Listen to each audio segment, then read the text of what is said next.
Good afternoon. Can all sergeants please start your recordings? Recording in progress. PC recording is done. Cloud recording is done. Good afternoon. Thank you. Good afternoon, everyone. Welcome to today's New York City Council stated meeting. At this time, would all panelists please turn on your videos? To minimize disruption, please place electronic devices to vibrate or silent. Thank you. We are ready to begin. Ladies and gentlemen, at this time, please place all electronic devices to vibrate. Thank you for your cooperation. Madam Majority Leader. Good afternoon and welcome to the stated meeting of December 9th, 2021. I am Majority Leader Lori Cumbo, and I'd like to thank you for joining us. If you would like to follow along, the agenda for today's meeting is posted on our website. Please join us for the Pledge of Allegiance. All rise. Pledge allegiance To the flag of the United States of America, to the republic for which it stands, one nation, under God, indivisible, with liberty and justice for all.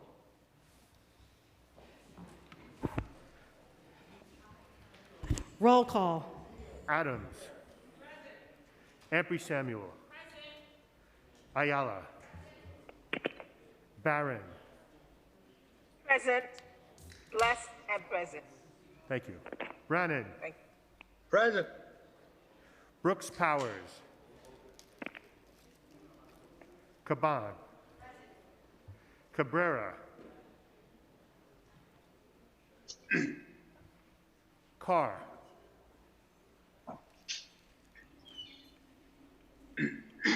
Chin. Cornegie. Presente. Dharma Diaz. Ruben Diaz. Presente. Dinowitz. Drum. Eugene. Present. Felice. Presente. Gennaro. Here. Gibson. Here. Jonai. Grodenchik. Holden. Kalos. Koo. Kozlowitz. Present. Thank you. Kozlowitz. Lander. Levin. Levine.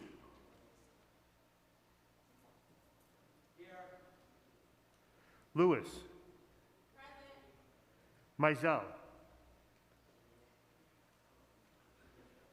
Menchaca. Miller. Moya. Perkins. Powers. Present. Reynoso.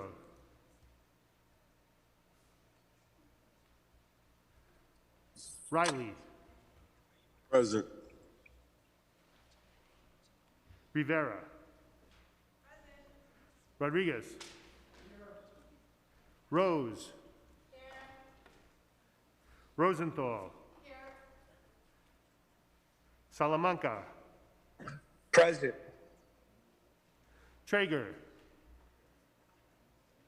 Here. Ulrich.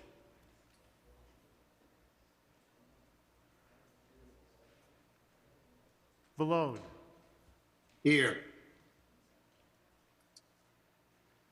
Van Bramer. Here. Vernikoff.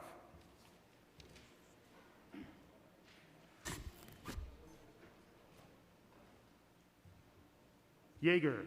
Here. Borelli. Cumbo. Present. Speaker Johnson.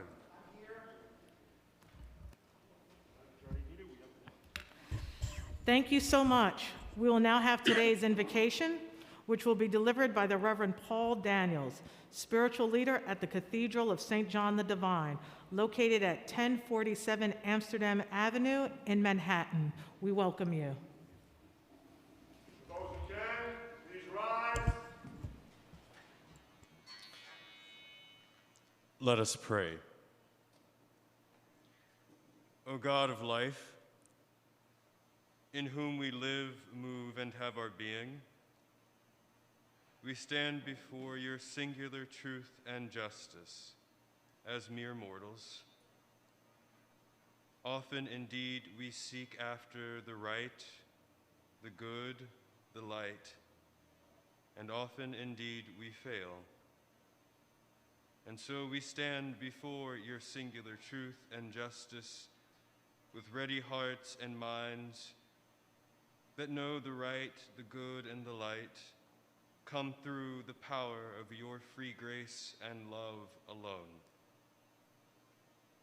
Give to all gathered here today the wisdom of humility, the spirit of justice, and a hunger for your singular truth and justice. May the eyes of our leaders in this city be turned to the suffering of its people, their hearts attuned to empathy, and their minds fixed on the transformation of pestilence into power, poverty into plenty, and justice into peace. In your one holy and gracious name we pray. Amen.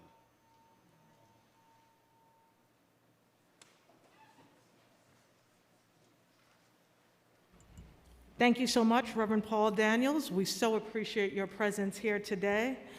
If you would hold for one moment, because I would now like to ask Councilmember Mark Levine to spread the invocation onto the record and to let us know a little bit more about how he knows you.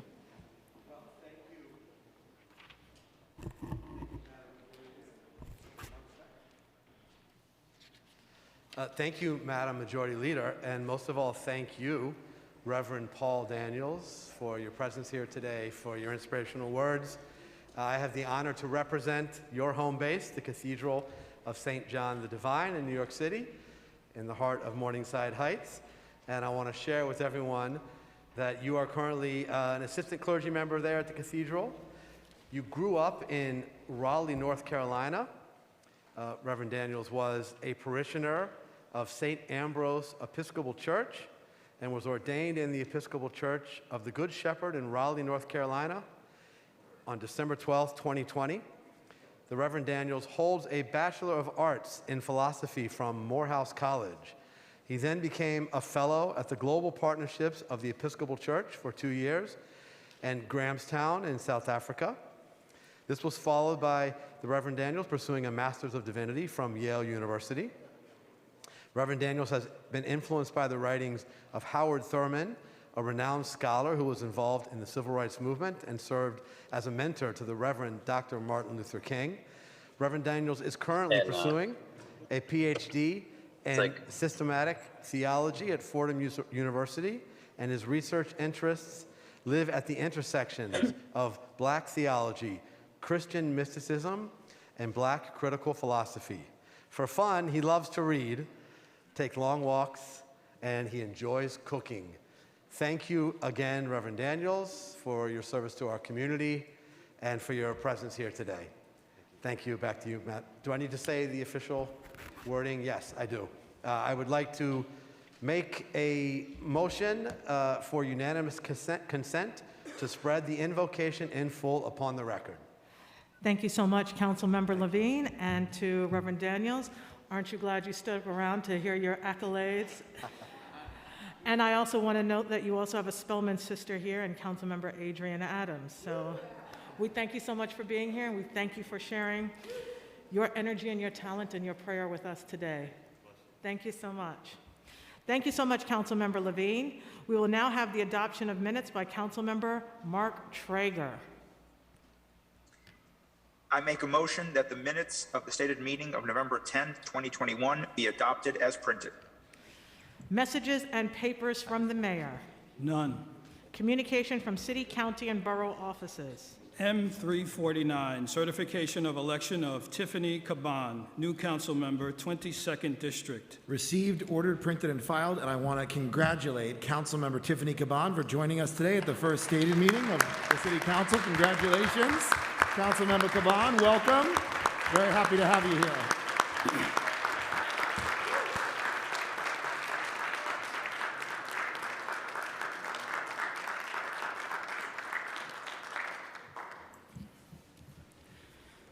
M350, certification of election of Ina Vernikov, new council member, 48th District. Received, ordered, printed, and filed, and we want to welcome Councilmember Ina Vernikov to her first stated meeting of the New York City Council. Congratulations, Councilmember.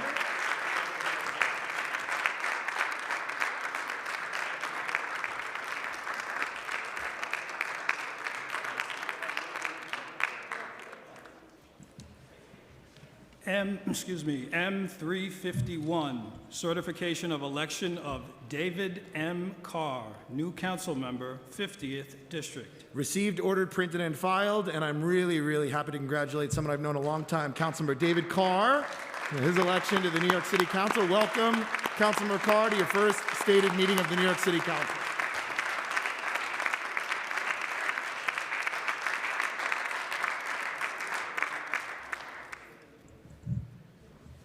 M352, certification of November 2nd, 2021 general election for city council members. Received, ordered, printed, and filed. M353, New York City's debt incurring power. Received, ordered, printed, and filed.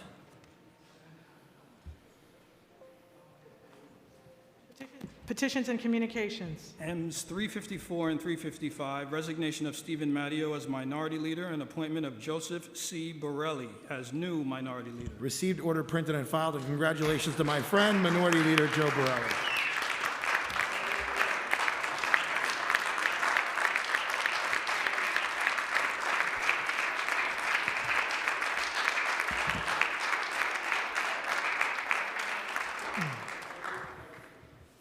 M356, resignation of Stephen Matteo as council member, 50th District. Received, ordered, printed, and filed. We're going to miss Steve. He's a great guy. Land use call-ups. M357. I'm going to ask that the clerk take a roll call vote on today's land use call-ups. Remember, members who are both here online and in person, we are just at this moment voting on land use call-ups. So, clerk, if you can take the roll. Adams. Aye on all. Councilmember Adams votes aye on all. Ampry Samuel. Aye. Councilmember Ampry Samuel votes aye. Ayala. Aye. Councilmember Ayala votes aye. Barron. I vote aye. Thank you. Thank you. Brannan. Aye. Brooks Powers.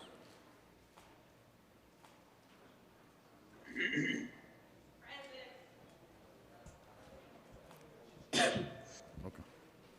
Caban. Aye. Councilmember Caban votes aye. Cabrera.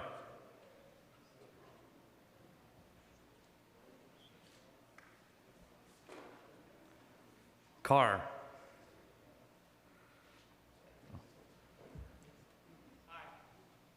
Councilmember Carr votes aye. Chin. Councilmember Chin votes aye. Cornegie. I vote aye. Thank you. Dharma Diaz. Aye. Councilmember Dharma Diaz votes aye. Ruben Diaz. See.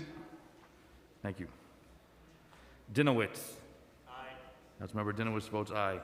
Drum. Aye. Councilmember Drum votes aye. Eugene.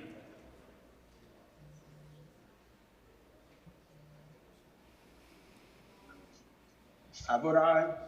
Thank you. Feliz. Aye I vote aye. Sí en todo. Gracias. Gennaro. Aye.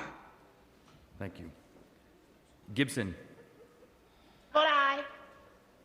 Thank you. Jonai. Councilmember Jonai votes aye. Grodenchik. Yes. Councilmember Grodenchik votes yes. Holden. Aye. Councilmember Holden votes aye. Kalos. Aye. Councilmember Kalos votes aye. Koo.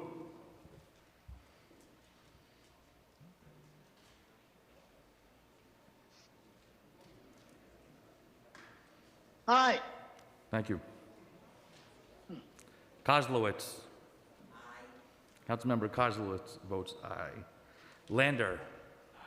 Councilmember Lander votes aye. Levin. Councilmember Levin votes aye. Levine. Councilmember Levine votes aye.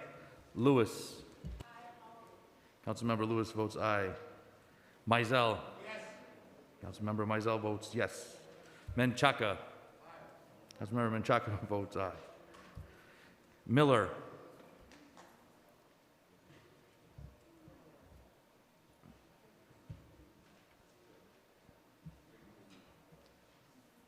Councilmember Miller.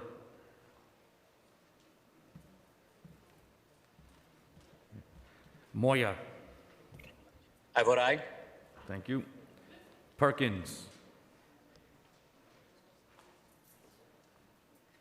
Powers. I vote aye. Thank you. Reynoso.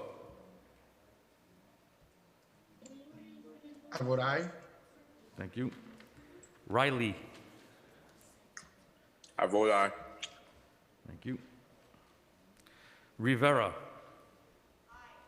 Councilmember Rivera votes aye. Rodriguez. Councilmember Rodriguez votes aye. Rose. Councilmember Rose votes aye. Rosenthal. Councilmember Rosenthal votes aye. Salamanca.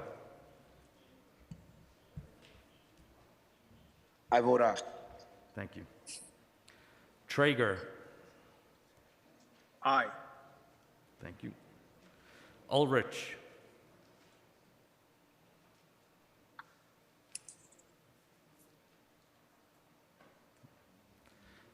Vallone. Aye and all. Thank you. Van Bramer. Aye on all. Councilmember Van Bramer votes aye on all. Vernikov. Vernikov votes aye on all. Thank you. Yeager. Aye. Councilmember Yeager votes aye. Councilmember Brooks Powers on land use call-ups? Aye. Brooks Powers votes aye. Thank you. Borelli. Aye. Councilmember Borelli votes aye. Cumbo. I vote aye. Thank you. Speaker Johnson.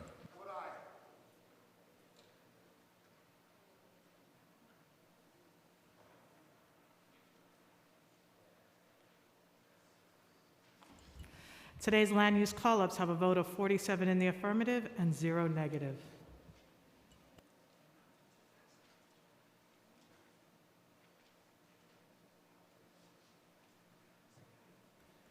Councilmember Joe and I.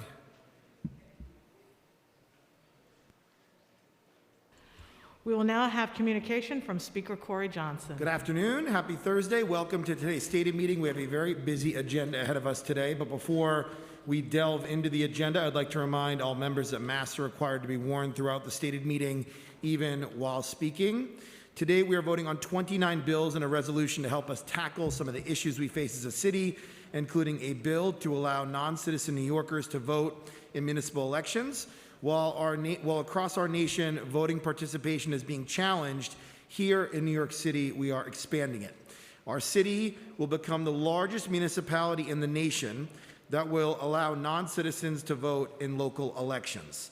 This afternoon, we're voting on several bills regarding traffic safety measures, another one allowing the Civilian Complaint Review Board to initiate its own complaints against members of the NYPD where alleged misconduct has occurred. Before we go any further, we just did it, but it's important to do it again. I want to extend a special welcome to our newest council members, Councilmember Tiffany Caban, Councilmember Ina Vernikoff, and Councilmember David Carr. They were sworn in last week, and today they are taking part in their first stated meeting. Councilmember Caban represents District 22 in Queens. Councilmember Vernikoff represents District 48 in Brooklyn, and Councilmember Carr represents District 50 in Staten Island. Congratulations again to all three of you. We're really grateful that you are here today. Welcome. As we head into the winter months, I want to ask everyone to remain vigilant as we continue to battle COVID-19, especially in light of the new variant. Omicron has arrived in New York City. As with any of the previous variants, it brings concern and worry. We must recommit ourselves to ensuring we do all we can to fight this pandemic. As of December 8th, we have lost 34,925 New Yorkers to COVID-19.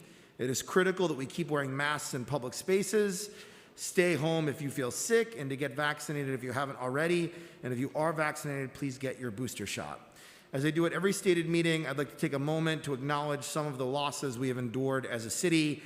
Alvin Suriel, Assistant Chief of FDNY EMS, died on Tuesday, December 7th.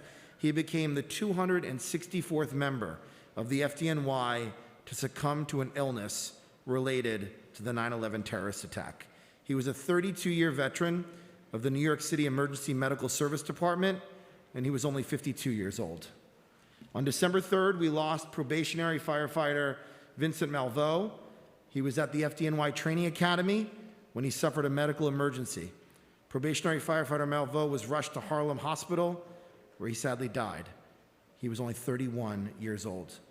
On November 26th, we lost Stephen Sondheim, a Broadway legend who transformed the American stage musical. Born in Manhattan, Sondheim wrote the lyrics for West Side Story and Gypsy. During the 70s and 80s, he created musicals such as Sweeney Todd, Company, which I saw the other day, it's fabulous, Follies, and Into the Woods. Sondheim wrote the music and the lyrics for more than a dozen Broadway shows. He was 91 years old. We also lost a member of our council family.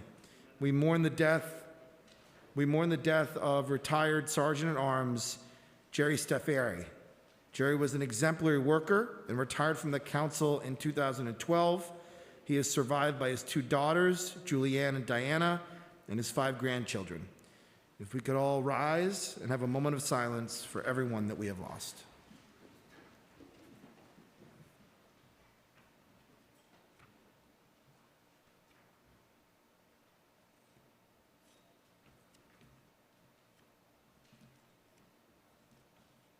Thank you. Okay, now jumping into our docket for the day, the council will be voting on the following finance items. Introduction 1520A, sponsored by Council Member and Finance Chair Danny Drum, will require the Department of Finance to report on the operations of the Parking Violations Bureau. Introduction number 2458, sponsored by Councilmember Drum, would authorize the Lower East Side bid and the Hudson Yards bid to increase their annual assessments. We have a transparency resolution and 5 affordable housing property tax exemptions.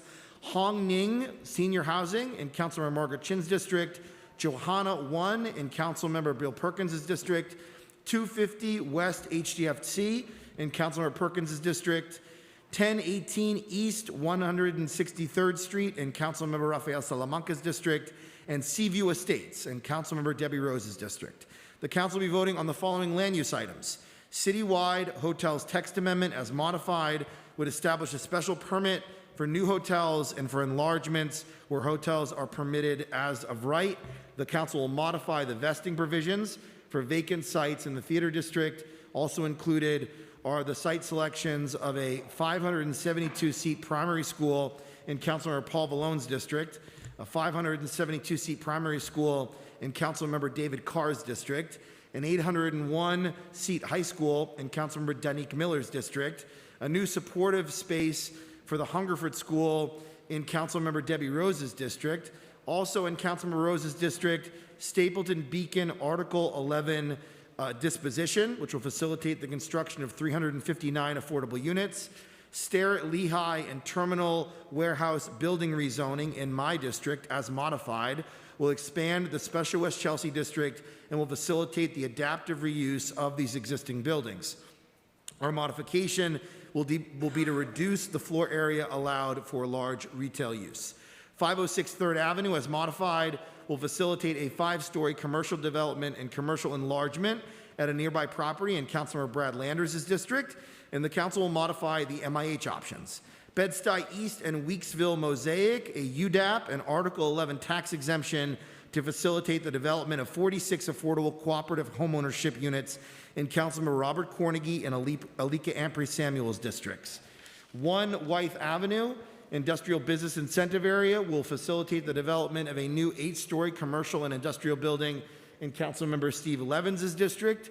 40-20 83rd Street rezoning will facilitate a new 9-story residential building with 163 units, up to 49 permanently affordable in Councilmember Jenny Drum's district.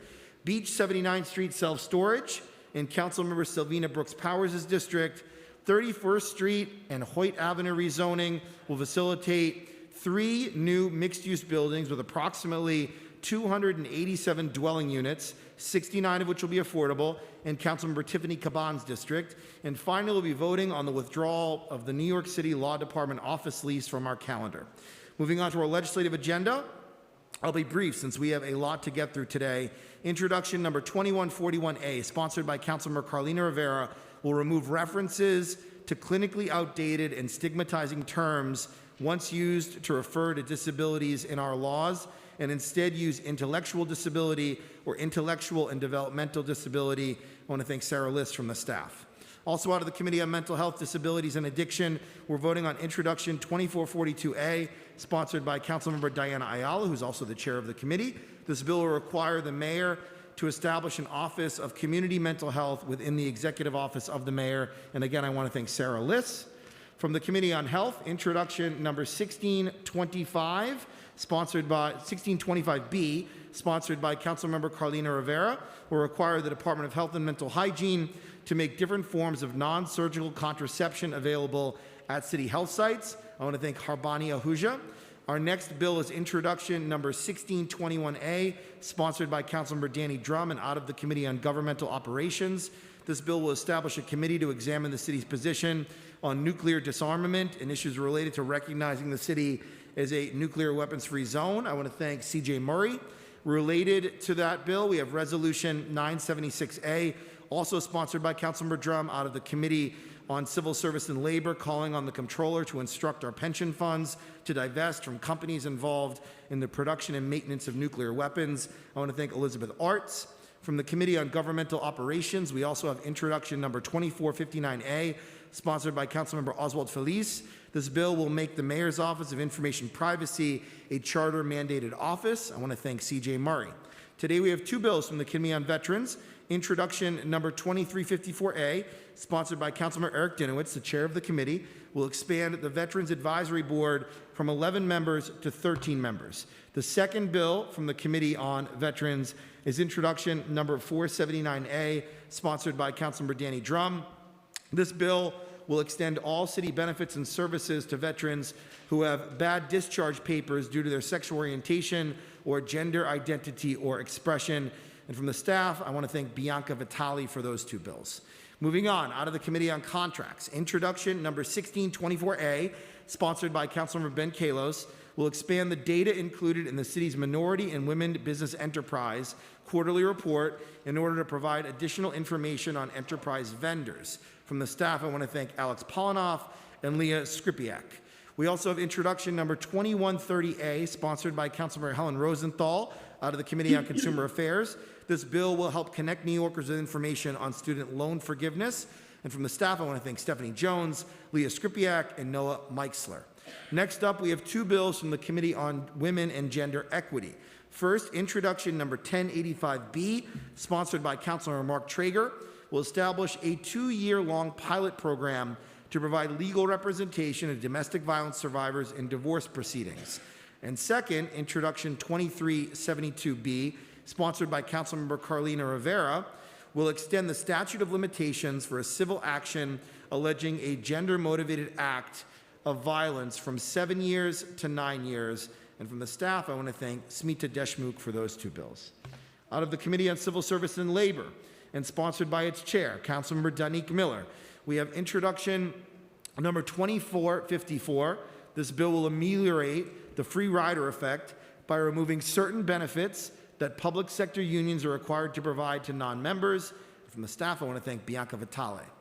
We have 1 bill from our Committee on Housing and Buildings, Introduction number 2309A, sponsored by Councilmember Ben Kalos, will require applicants seeking to rent out rooms in a Class A dwelling unit for fewer than 30 consecutive days as short-term rentals to register with the Mayor's Office of Special Enforcement and obtain a registration number before being permitted to rent out rooms. Booking services will be required to verify the short-term rental registration number for any accommodation before listing it on their service. And from the staff, I want to thank Louis Chilton Brown. Moving on, and out of the Committee on General Welfare, we also have two other bills. First up, introduction number 147B, sponsored by Councilmember Steve Levin, who is the chair of the committee, and it will provide transparency around which clients are selected or rejected for supportive housing. The second bill, introduction 2176A, also sponsored by Chair Levin. This bill will require the Department of Social Services to create a written notice for supportive housing residents of their rights pursuant to various state and local laws. And from the staff, I want to thank Aminta Kilowan. We got it done, Steve. We got it done.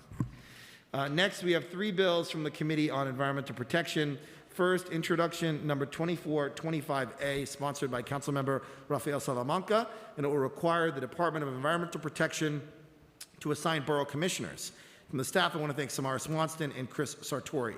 Next, introduction 2460A, sponsored by Councilmember James Gennaro, will authorize the New York City Mayor's Office of Environmental Remediation, the authority to issue civil penalties against parties who violate program requirements. From the staff again, Samara Swanston and Chris Sartori. Introduction number 51A, sponsored by Councilor Bill Perkins, will require a study on the installation of geothermal energy systems on government-owned sites. Again, Samara and Chris.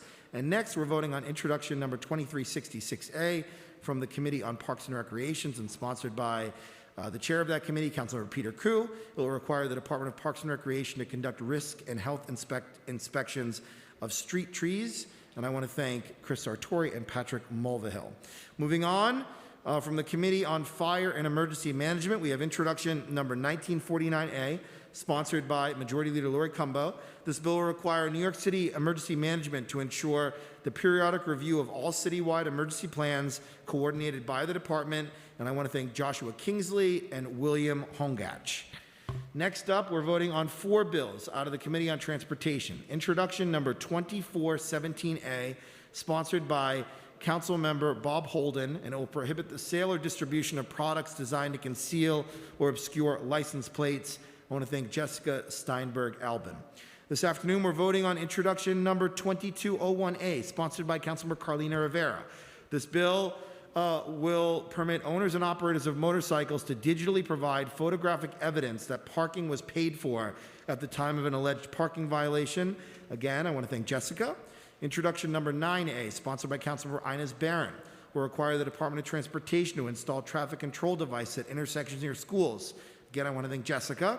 And to improve traffic safety, the last bill we're voting on is introduction number 1724A, sponsored by Councilmember Ben Kalos. This bill will authorize the creation of a program for installing and operating cameras on school bus stop arms that are capable of photographing drivers who illegally pass a school bus, and I want to thank Elliot Lynn. From the Committee on Public Safety, we have two bills. First, introduction number 2297A, sponsored by Councilmember Francisco Moya. This bill prohibits the NYPD from hiring cops that have been fired for misconduct. The second bill is introduction number 2440A, sponsored by Councilmember Adrian Adams, who is the chair of our Committee on Public Safety. Currently, the Civilian Complaint Review Board is largely limited to conducting investigations of police misconduct in response to complaints filed by members of the public. This bill will give the CCRB the power to initiate its own complaints against members of the NYPD that allege misconduct involving excessive use of force, bias-based policing, and racial profiling, discourtesy, or offensive language. And from the staff, for these two bills, I want to thank Joshua Kingsley. The right to vote is fundamental to a modern, functioning democracy. Today, we are making history here in these chambers by expanding the right to vote to more than 800,000 immigrant New Yorkers who have not yet attained U.S. citizenship. New York has been built by immigrants, and we are what we are today because of them. I am proud to be voting on legislation that will give the right to vote to green card holders and people who are authorized to work in the United States of America. Immigrants pay taxes, they use city services, their kids go to our public schools, they are part of our community, and they deserve a say in local government. Out of the Committee on Governmental Operations, introduction number 1867, sponsored by my friend, Councilmember Idanis Rodriguez, who has worked so hard on this for so long, will get this bill across the finish line and will create a new system of non-citizen voting in New York City. A non-citizen New Yorker will be eligible to vote under this bill if they are either a lawful permanent resident or authorized to work in the United States, have been a resident of New York City for at least 30 consecutive days, and meet all the qualifications for registering to vote under the New York State election law other than U.S. citizenship. Any person who satisfies these criteria will be able to register as a municipal voter with the New York City Board of Elections. Once registered, they'll be able to vote in any primary, general, or special election for mayor, comptroller, public advocate, borough president, or city council member. They will also be able to vote on any local ballot initiatives.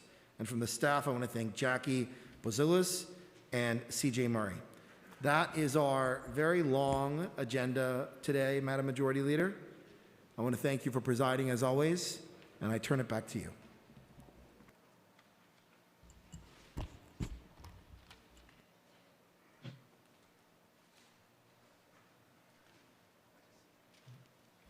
Thank you, Speaker Johnson. We will now move into discussion of general orders.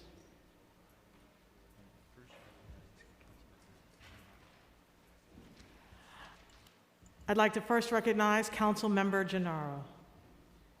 Thank you, Madam Leader. I'll be brief in lieu of the long agenda. Speaking on my bill, Intro 2460A.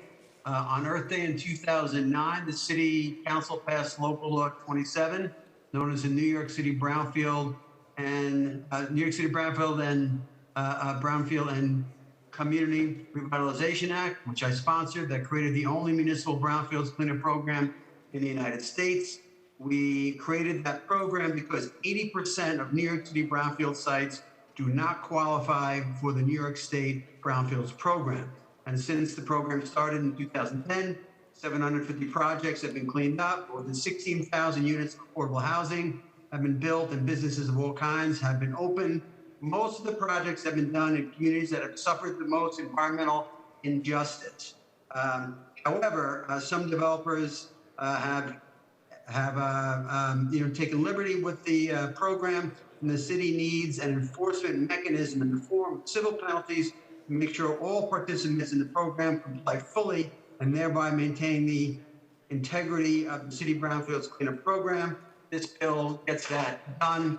I'd like to thank in a special way Speaker Johnson, Jason Goldman, Jeff Baker, Tamara Swanson, Chris Sartori, my legislative director, Navi Power, and Mark McIntyre from the administration, who is the director of the Office of Environmental Remediation, who worked on this with me back in 2009. He's still there. He still heads that program. I want to thank him for his partnership. Thank you, Madam Leader. Thank you. We will now have Council Member Ben Kalos.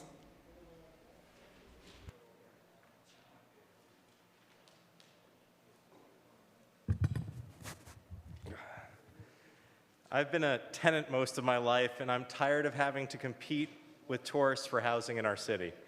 Housing should be for New Yorkers. Hotels should be tourists for tourists. It's as simple as that. There were 37,000 units on Airbnb, and 20,000 of them are currently listed as entire homes, which is not allowed in buildings with 3 or more units under state law. There are many bad actors out there, like one who rented apartments across 35 different buildings to tens of thousands of guests for over 55,441 nights. That's more than a century of housing kept off the market. It is possible that many hosts don't even know that what they're doing is illegal. Today we are voting to pass a law to require every host to register their units and every platform to register with the city. Through the registration process, hosts will learn whether it is legal to rent their units. Units that are rent regulated, city subsidized affordable housing, or in NYCHA public housing won't be allowed. Market rate rentals would be able to register and list their units.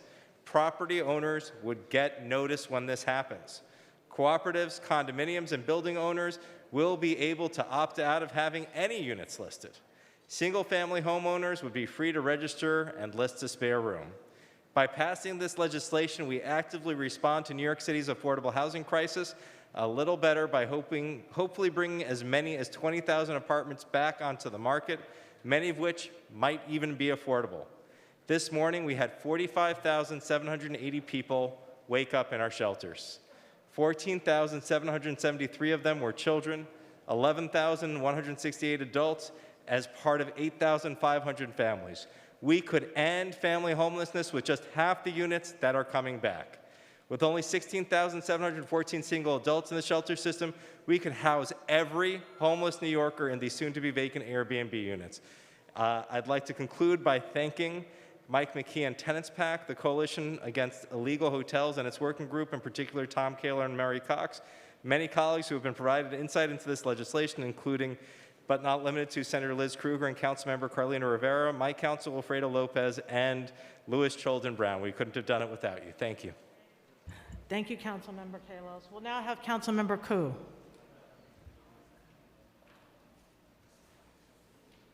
Councilmember Koo? Yes, I'm here. Thank you, Majority Leader. Today, I ask my colleagues to join me in supporting Intro 2366A, a bill that takes a huge step towards protecting our city's most important natural resources, our trees. Too often, do our constituents call 311 to report damaged, unhealthy, and dangerous trees, only to watch them fall during the next severe storm due to the city's inaction. Intro 2366A will address this by requiring the Parks Department to more regularly conduct risk and health inspections of our street trees, so issues can be found early on. It will also provide more transparency as to how our city's trees are inspected. More importantly, this bill will finally give us answers as to what happens to our 311 complaints.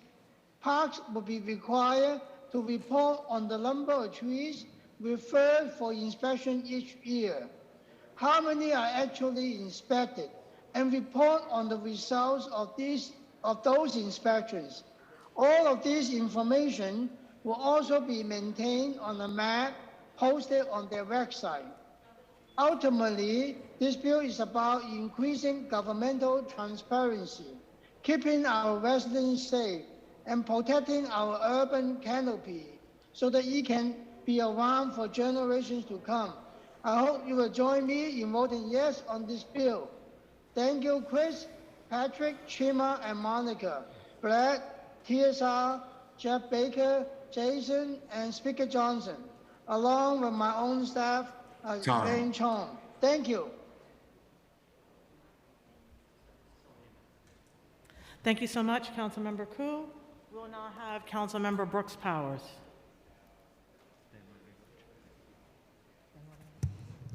Thank you and good afternoon. I'd like to convey my support for Intro 1625.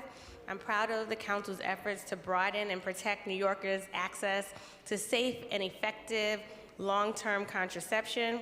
I would like to also speak on a bill that I have had the privilege of introducing with Councilwoman Carlina Rivera, Intro 2372, which will create a 2-year look-back window for the Gender Motivated Violence Act so that cases where the statute of limitations has expired can be reopened. Victims of gender-based violence face enormous pressure to stay silent in the wake of their abuse.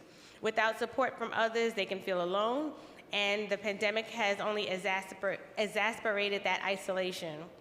Our legal system must recognize this reality. All survivors deserve to have their voices heard on their terms, but far too often they're stonewalled by an expired statute of limitations.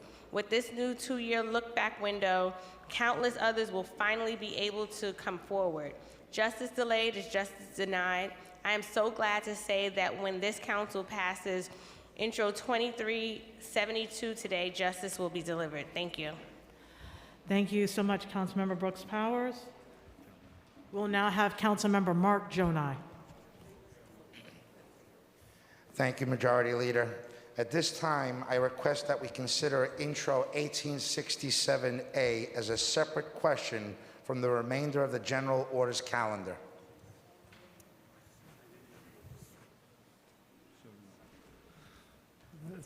It's automatic. So moved.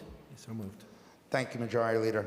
Before I begin to make a motion, I just want to first thank Corey Johnson, our Speaker, the Council staff, the Majority Leader, and all that have been very helpful in this process. With that being said, I wish it wasn't me that was doing this, because too often when we think of immigration and immigrant issues, we don't think it's a white issue. It's an Albanian issue. Immigration impacts all races, all colors, all faiths. But today, I stand before you to make a motion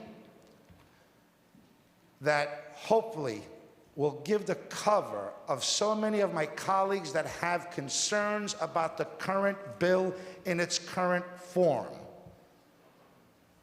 I hope they find the strength to be honest with themselves and do right by their conscience as we discuss this. This in no way is a motion to defeat the bill that's being proposed. This is so that we can make the bill better. And when we think of the responsibilities as elected officials that we are, this is the responsible course that we're supposed to be taking. Irresponsible would be rubber stamping. Irresponsible would be voting on a bill that you're not completely informed about. Irresponsible would be allowing this bill in its current form to have unintended consequences. On an annual basis, we issued 1.1 million green cards. So when we talk about the bill and those that will have the right and the privilege to vote, it's not about the 800,000 to 1 million that currently call New York City home. This also, in the future, will include a potential 1.1 million new green card holders. Mr. Speaker and Madam Majority Leader, I share with you, as a son of immigrants, my parents immigrated here in 1968, June 12th. 22 years later, they became American citizens. In speaking to my mom yesterday and today about this bill, she shared with me the pride that she had, how she went and bought a new dress, how my father was no longer with me, went and bought a new suit, took family members as they went through the process. And it was one of the proudest days in their lives. Thank you. If I may, my grandmother, please conclude, became a citizen at the age of 80 after living here for 40 years. And my mother was the interpreter. And when she was asked questions to allow her this privilege, the person doing the interview asked, "Do you love this country enough to fight for it?" And she said, "Yes." "Do you love it enough to go to war for it?" And my grandmother said, "I am 80 years old. I don't have the strength to go to war, but I can make food for the military that would go to war." And she said it proudly. She is no longer with me. Thank you, Councilmember. At this time, I make a motion to recommit Intro 1867A to the Committee on government operations. Not to kill the bill, but hopefully for reconsideration that will emphasize at a minimum on the 30 days residence requirement, to make that hopefully something more acceptable, such as a resident for 1 year and 1 day Councilmember Jonai, before they're offered this Councilmember privilege. Jonai. I just want to talk about process for a moment, and Madam Majority Leader, Ms. Ponchantoro. We're going to have a moment of pause. Councilmember Jonai has made a motion to recommit. The amendment process is separate from the motion to recommit. So at first, we will debate this motion to recommit. There will be a debate on the floor on his motion. Once that is over with and everyone who wants to speak can speak, then we will have a roll call vote on that motion to recommit. I am voting no on the motion to recommit, but that is the process where we're at. Is that correct? Correct. So is there, Madam Majority Leader, is there anyone else who wants to debate Councilmember Jonai's motion to recommit?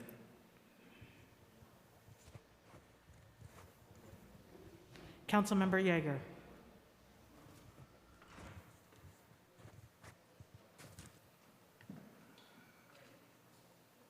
Thank you very much, Madam President. I serve on the Government Operations Committee, as I have for the last 4 years, and we heard this bill a number of months ago, and it was voted out of committee this week.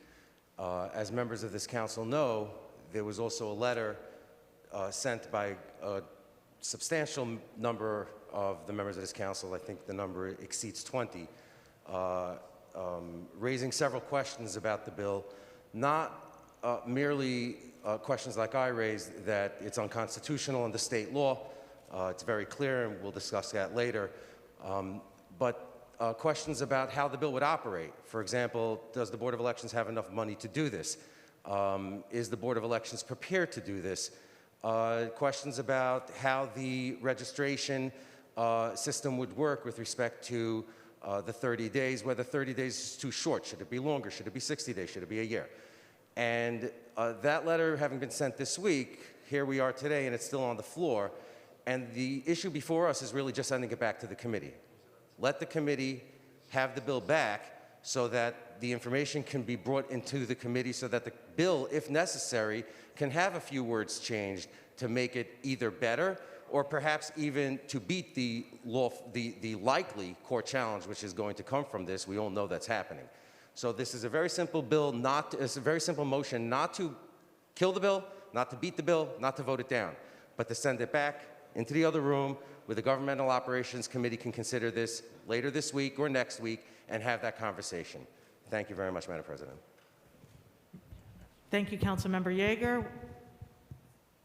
Councilmember Speaker Corey Johnson. Thank you, Madam Majority Leader. I just want to be clear so folks understand, if this bill is amended in any way, it would need to be re-aged, and there is not enough re-aging days between now and the next stated meeting of the City Council, and that stated meeting is not moving for a variety of reasons, which means that the bill could not come up again before this council finishes, which means that the bill would die this year. It would then be kicked to the next council. The bill would need to be reintroduced, reheard, sponsors would need to sign on to it again, and it would go through a full legislative process. So if this bill is amended today in any way, the bill is technically dead for this legislative session, and the next City Council would have to take it up. I wanted to clarify that so people understand that. Thank you for your clarity. Councilmember Lander. Followed by Menchaca. Thank you, Madam Majority Leader. I've been a member of the City Council for 3 terms now, for 12 years. In every one of those terms, I've been proud to be a sponsor of this bill to extend voting rights to our non-citizen neighbors. For much of that time, across all 3 terms, the bill had a supermajority of sponsors. I look back, it had a supermajority in my first term in the council, and it has a supermajority today. There is strong support in this body and in this city to recognize that our neighbors who pay taxes, who work hard, who take care of us through caregiving jobs, deserve the right to vote in our municipal elections. But whether you think that or don't think that, and respectfully, whether you believe a court will find that this bill is within our authority or not within our authority, we have the opportunity at long last, after more than a decade, to express this body's support for the well-supported, legally and morally and economically idea that our non-citizen neighbors should vote in our municipal elections. And I don't want to have it said that after 3 terms of supermajority support, we failed even to vote to consider it. Let's be clear what the speaker said. Sending this back to committee where it would be amended or amending the bill on the floor is killing the bill this session and hoping that that next council, the 4th in which it would be introduced, would do better than we do. We have an opportunity to make history today. Let's do it. Please vote no on this amendment, on this motion to send the bill back to the committee. Please vote no if amendments are introduced. Please vote yes when this bill comes to the floor for a vote. Thank you. Councilmember Menchaca, followed by Councilmember Jonai, and then Councilmember Chen. Hello. Hi, everyone. Carlos Menchaca. I have also served here, not for 12, but for 8 years as the chair of the Immigration Committee with some incredible members within the committee that have done so much work in B&T and beyond the committee work that we've done to engage immigrant communities. What we are talking about here, and why I'm saying no to this amendment, is that we're ready to move forward. It has taken this long to have discussions about what it looks like, and this was often delayed in conversation because Trump was in power. The idea of pushing something like this during the reign of terror of Trump is no longer with us. Now we can work together to ensure that we can build a process to enfranchise people who are in our neighborhoods, who have been part of community building. And during COVID, you saw essential workers, immigrants, fight and work on our behalf to make sure that our economy and city kept moving. The least we can do is give them the opportunity to vote. I ask you, and I'm standing with the Speaker and Lander and so many of you right now, to vote no on this amendment and any amendment because it will effectively kill this bill now. This is our time, this is our city, this is our vote. Thank you. Councilmember Chen, followed by Councilmember Jonai, then Councilmember Borelli.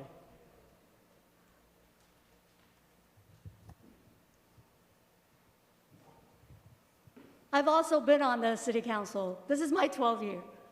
And I started advocating for the right for immigrants who are non-citizens to vote even before I joined the City Council.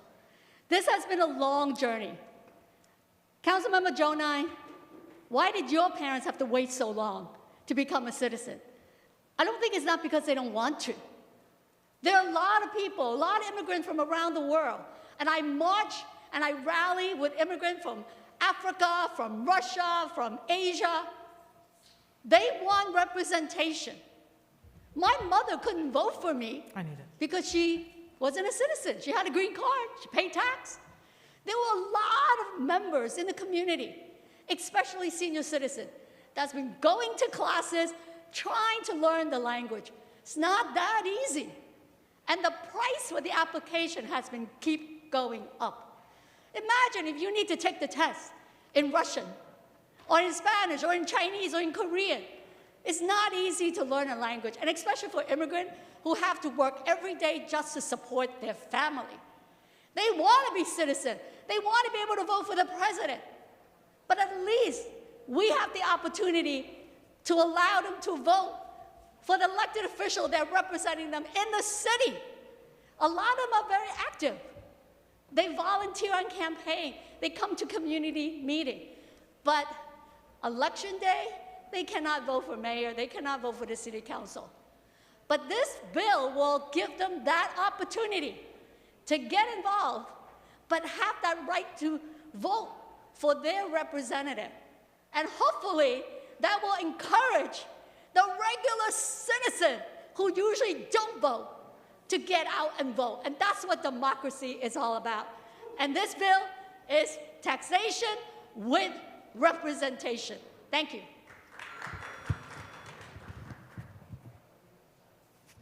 I'm sorry, Councilmember Borelli.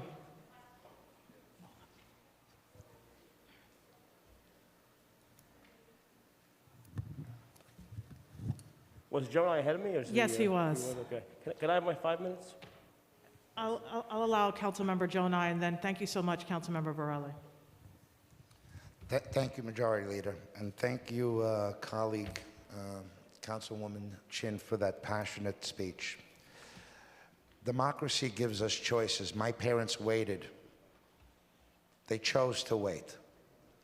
What this bill is going to allow a year from now is someone with a work visa to come in and 30 days later be able to vote. That person is a transient, not a permanent resident, not a contributor to society and the fabric of New York City. That person is coming in for the duration of that job or that project and going back to their home country or another place of origin. This bill is allowing, and I must say this because one of the issues that came up was fear of. Wasn't too long ago that we were all focused on television as we were hearing about Russian influence in an election. And we were mortified that that could happen. This bill, in its current form, doesn't protect New York City or make it fairer. It makes it vulnerable to outside influence, whether that be Russia, China, or any other nationality that does not share the same principles in freedom and values that we do as Americans. So be careful, as my grandmother would say, what you ask for, because you just may get it. This bill makes the crown jewel of this country, New York City, vulnerable. Not today, because of the 1 million New Yorkers that would benefit from this right, but based on the 1.1 million green cards that will be issued each and every year moving forward. And it doesn't take much to use your imagination to figure out how dangerous this bill is for the future of New York City, for the future of New York. Thank you. Thank you, Councilmember Jonai. We now have Councilmember Borelli. Thank you. I'd like to speak briefly about the legality of this, considering one of my colleagues and friends did mention that this would be challenged in court, and that essentially the court would be determining if what we do today is actually legal or just. I think that's reason enough to support this motion to send it back to the committee. So non-citizen voting has a long history in New York State. By 1804, state election law specifically required citizenship to vote. In 1827, state election law defined citizenship unambiguously as citizenship in the United States. Article 2 of our state constitution reads, "Every citizen shall be entitled to vote at every election for all officers elected by the people, and upon all questions submitted to the vote of the people, provided that such citizen is 18 years of age or over, and shall have been a resident of this city and of the county, city, or village for 30 days. Now, that particular section of the state constitution was passed in 1938 and was approved by a vote, a referendum of the people. Not only was it approved by the people in a referendum in 1938, but it was voted 5 times since then. In 1943, 1945, 1961, 66, and as recently as 1995, the people of this state actually voted to do that. A 100-year definition of citizenship, affirmed by people as uniquely qualified to vote in city elections. Not once, not twice, but 6 times. I'll note that some of my friends and colleagues who support this measure oppose the state constitutional convention that could have happened 4 years ago, the actual appropriate time by which this measure could be brought to light.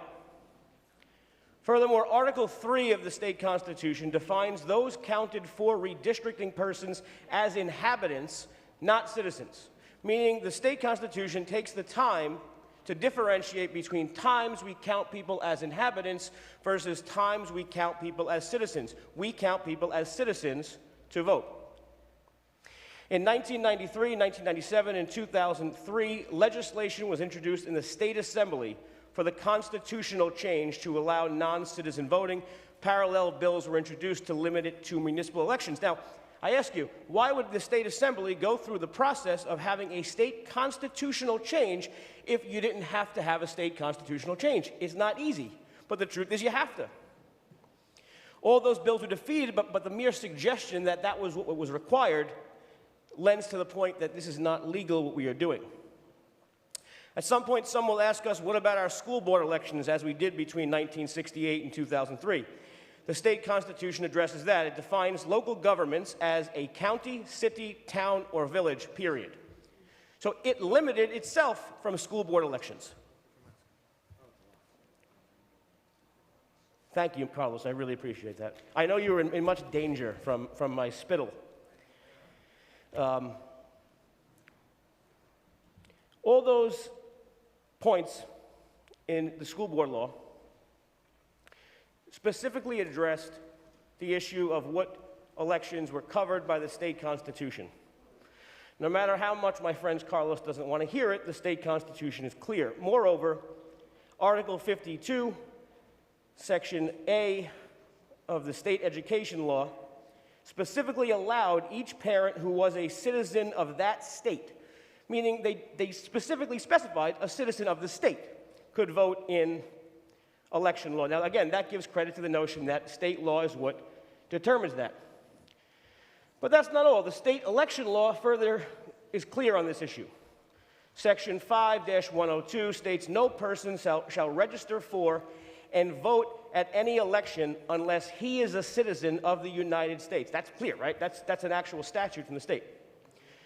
Furthermore, Section 23 of the Municipal Home Rule Law states that a referendum is required, not optional, for any local law that changes the nominating, electing, or removing an elective officer, and that's what we're doing.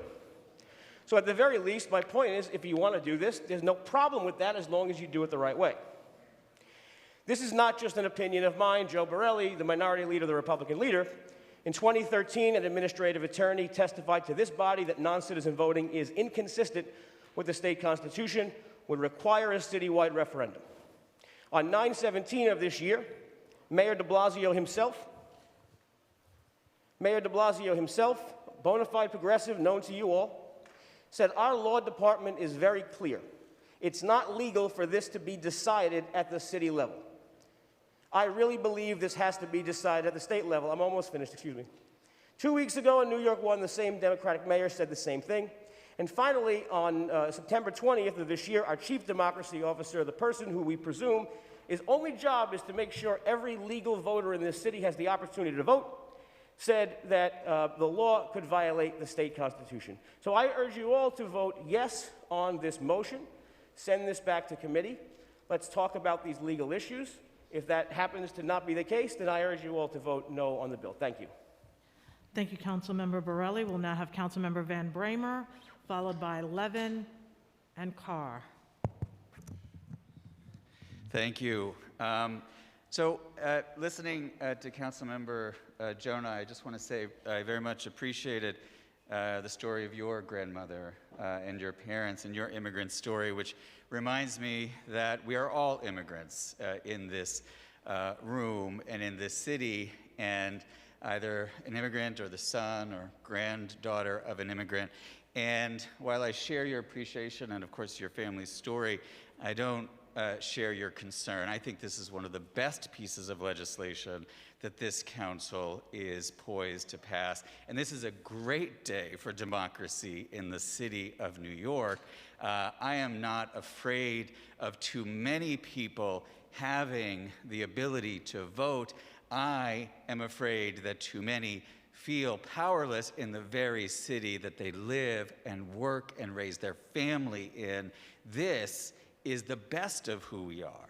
This piece of legislation is everything that we are about. New York City is that beacon of hope for the entire country. We lead. This is how we do it. And I could not in any good conscience not be for this, because I know my own history. I know that my grandmother, Winifred Cody O'Connor, came from Ireland, one of 14 children.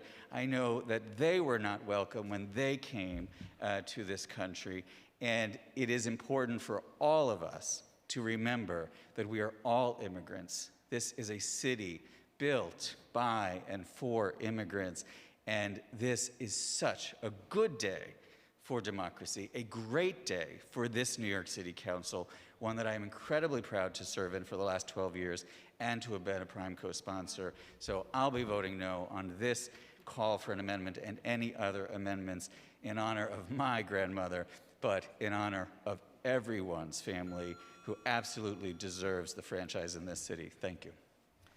Thank you, Councilmember Van Bramer. We'll now have Councilmember Levin, followed by Councilmember Carr. Thank you very much, Madam Majority Leader. My colleagues, I want to just speak to you as a proud sponsor of this bill, and I've been a sponsor for these 3 terms. Just on a process issue, I just want to make sure that we're absolutely clear. This bill deserves an up or down vote today, and there's a supermajority of sponsors on this bill. If it's an up or down vote, the bill will pass. If we vote in favor of my colleague, Councilmember Jonai's amendment, this bill will be dead for this term, as the Speaker said. This bill will be dead. There's no way that if we were to vote for this amendment, that we could pass this bill in this term. We would essentially be precluding ourselves from being able to have that up or down vote. So in the interest of transparency in government, we have had hearings on this bill. We have had a robust public discussion on this bill. There's not a member in this room who doesn't know what this bill does, okay? We have to vote no on this amendment because this amendment is a subterfuge on the legislative process here. Because what it essentially does is it kills the bill because it would have to re-age, and we do not have the time in this session to re-age a bill. The last aging deadline was the other day. So just want to make that absolutely abundantly clear. Voting yes on this amendment is essentially an end around our legislative process. And that's unacceptable to me as a member of this body. This bill deserves an up or down vote. Vote no on this amendment. Thank you. Respectfully, my colleague, Councilmember Jonah. Thank you, Councilmember Levin. Councilmember Carr.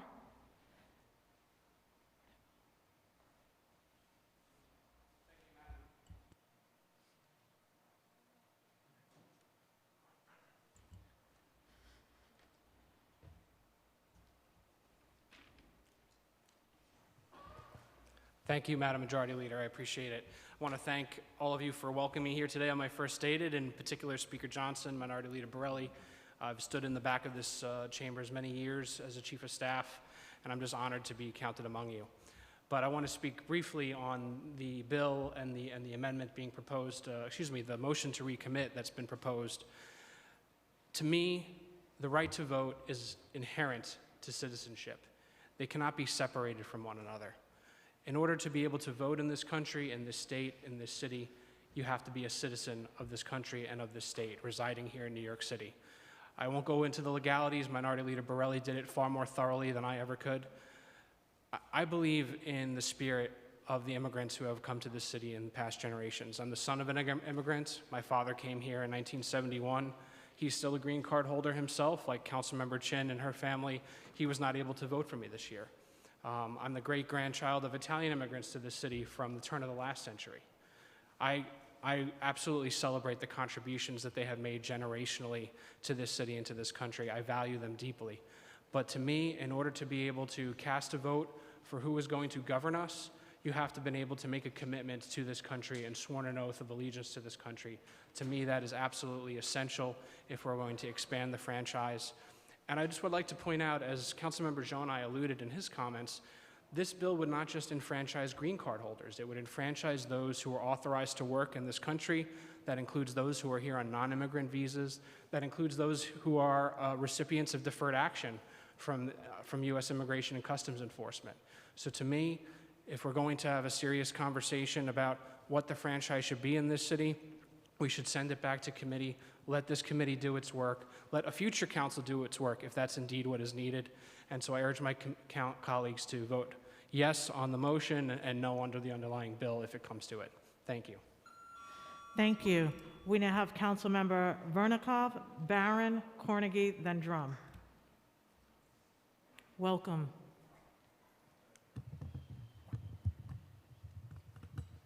Thank you, Madam Majority Leader. My name is Zina Vernikov. I represent the 48th Council District in Southern Brooklyn. It is an absolute honor for me to be here with all of you today, being able to take a vote. As a newly elected Republican, I understand that we will, as well as the newly incoming council members, disagree on many issues. However, I think that civil discourse is really the cornerstone of our democracy, and I look forward to working with all of you and the incoming council members, especially on issues that we can agree on. That being said, I cannot support this bill, the intro to 1867A. The right to vote is a sacred right and belongs squarely to United States citizens. And I'm not just saying this as a Republican talking point. I myself am an immigrant who came to this country at 12 years old. Both of my parents did not speak English. I did not speak English. My parents had to work 2 jobs to make ends meet, and they had to work very hard to obtain United States citizenship just so that we can vote. We had to learn English, learn history, pay taxes, and prove that we have a good moral character. And on top of that, I'm also an immigration attorney, and I have many clients that I represent who come to this country both legally and illegally. And I believe that this is a slap in the face to those immigrants who work so hard to obtain United States citizenship so that they can have a say in our election process. This is also a slap in the face to the integrity of our election process. If this bill passes, there's no way to oversee that the non-citizens voting actually pay their taxes and have good moral character. However, the application to citizenship, the petition for naturalization, which I am very familiar with, is a great system that is already in place to make sure that those voting are entitled to that privilege. With that, I'll vote aye on the motion. Thank you. Thank you. Councilmember Barron, followed by Councilmember Cornegy and Drum. Councilmember Barron, you may unmute yourself. Thank you. Can you hear me? Yes. Okay, thank you so much. I'm going to be very brief. In terms of the motion on the floor, I'm voting no on the motion. I think that the bill that we will vote on after we discharge this motion, that bill is an important bill. It's been around, as someone has said, for close to 12 years. I believe it was first introduced by Councilmember Perkins, and I know that subsequently my husband, then Assemblymember Charles Barron, carried the bill, and others came behind after that, inheriting the bill and carrying it forward. This is an age that we're living in when so many of the other elements in our country are looking to restrict and limit voting rights, voting opportunities. I think that we've got to make sure that as people are here, yes, some people are concerned that it's only a month, but as they're here, that they be educated as to what's going on and encouraged to join those of us who do vote, which I believe only comes to about 20%. I'm not sure the exact number. And we need to also encourage those who are already registered to vote to come out and vote. And the last point I want to make on this point is that the bill as it stands, I believe, won't affect any elections until perhaps June of 2023. So we certainly have, not we individually, but the council coming in behind us will certainly have an opportunity to look at how they might want to refine the bill or make modifications or amendments to that bill. Much time to have to consider that before the bill would take effect. Thank you very much. Thank you so much. We now have Councilmember Cornegy, followed by Councilmember Drum. Madam Majority Leader, I actually defer my time. Thank you. Okay, we'll now have Councilmember Drum. Thank you, Madam Majority Leader. I really appreciate the opportunity. I also want to acknowledge Councilmember Perkins and Councilmember Barron, who carried this legislation before I did. I carried it for the first 2 terms that I was in the New York City Council for 8 years, and because when I became finance chair, asked Adonis Rodriguez to take it, and I'm so glad that he's going to take it over the finish line today. I want to urge my colleagues to vote against this motion. It is only going to table it. As has been said before, this is an attempt to stifle voters and to disenfranchise voters. We have seen these attempts all over the country happening before. If you are a true believer in democracy, you will vote in favor of this. We should be enfranchising voters and making sure that everyone who pays taxes, which is the founding principle of this country, no taxation without representation, and we should be firm in our support of that basic and fundamental American right. It is way past time to pass this legislation. We have had enough discussion. We have had enough attempts to push it aside, and now is the time to pass this legislation. Thank you, and I look forward to making sure that this motion is defeated and that we take the vote on the overall bill, the legislation that is before us. Thank you. Councilmember Holden, followed by Vallone.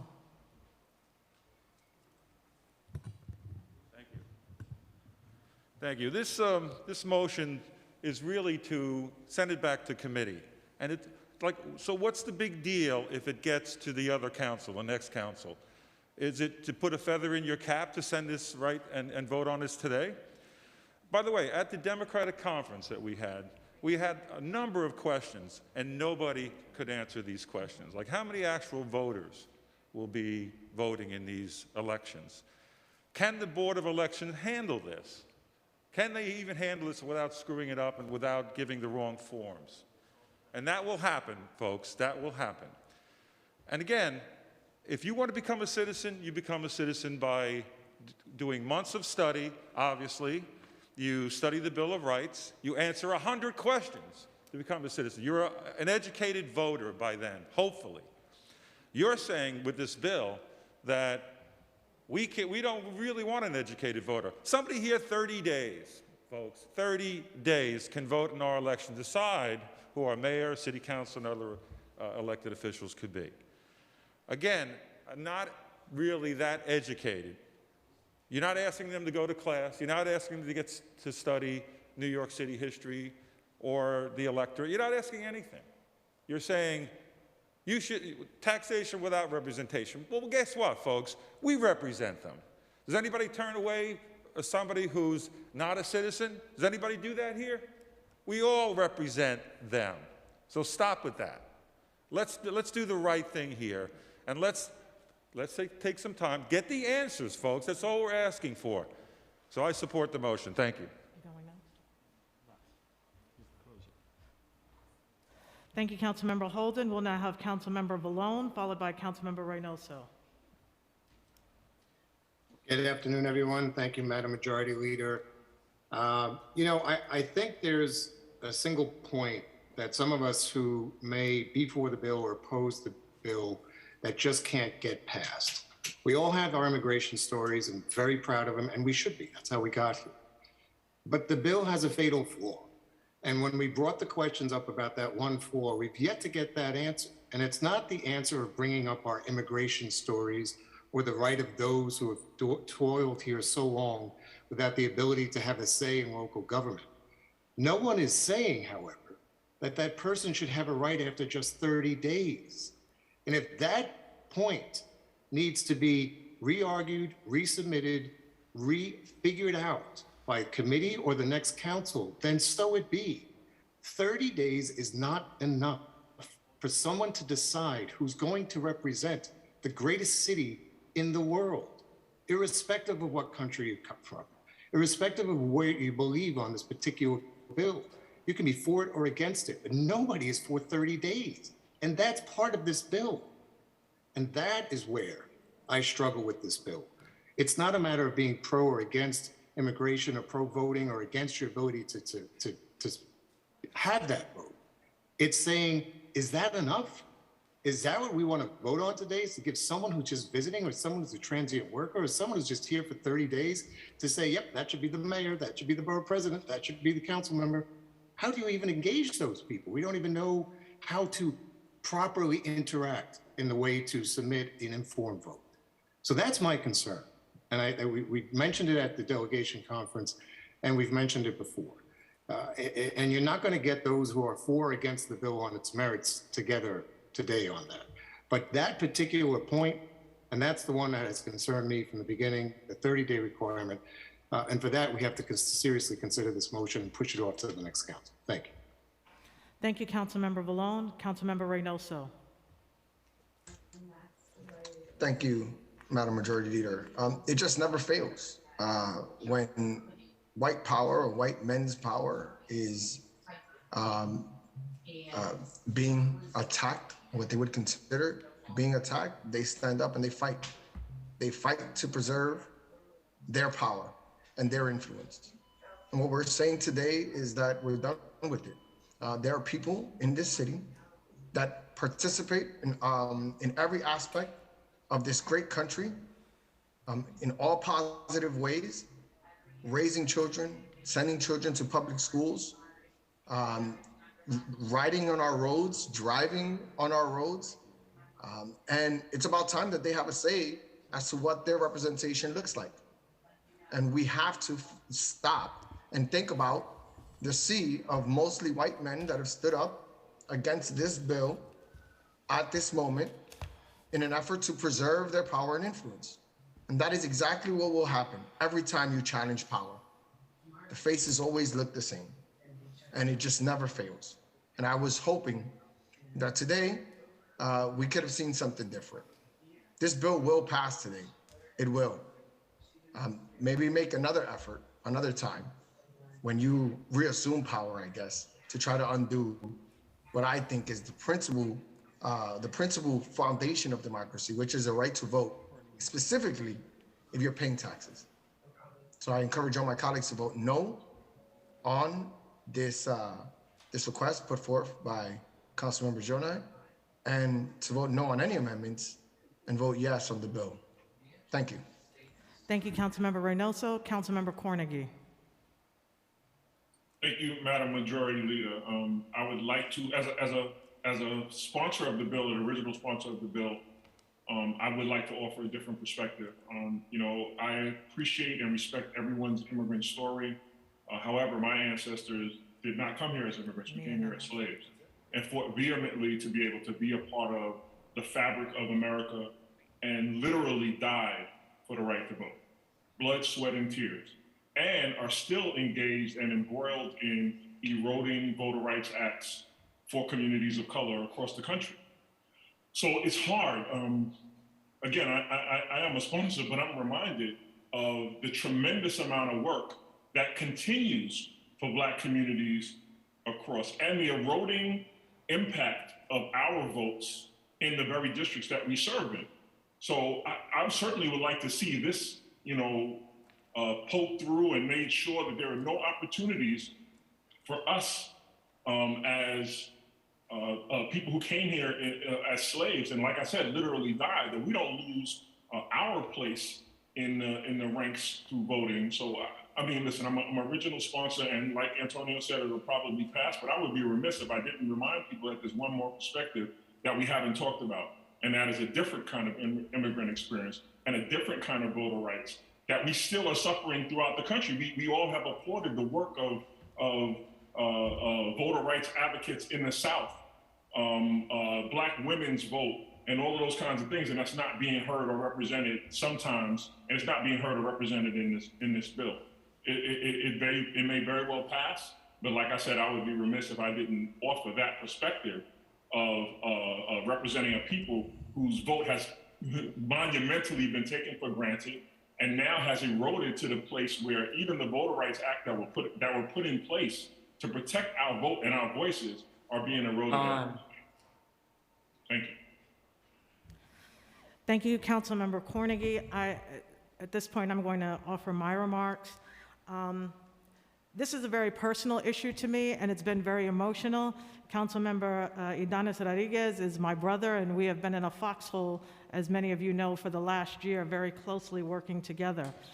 There are so many progressive ideas right now that are on the table in terms of voting rights acts and things that we're going to do to empower communities of color. We've seen that most recently with ranked choice voting.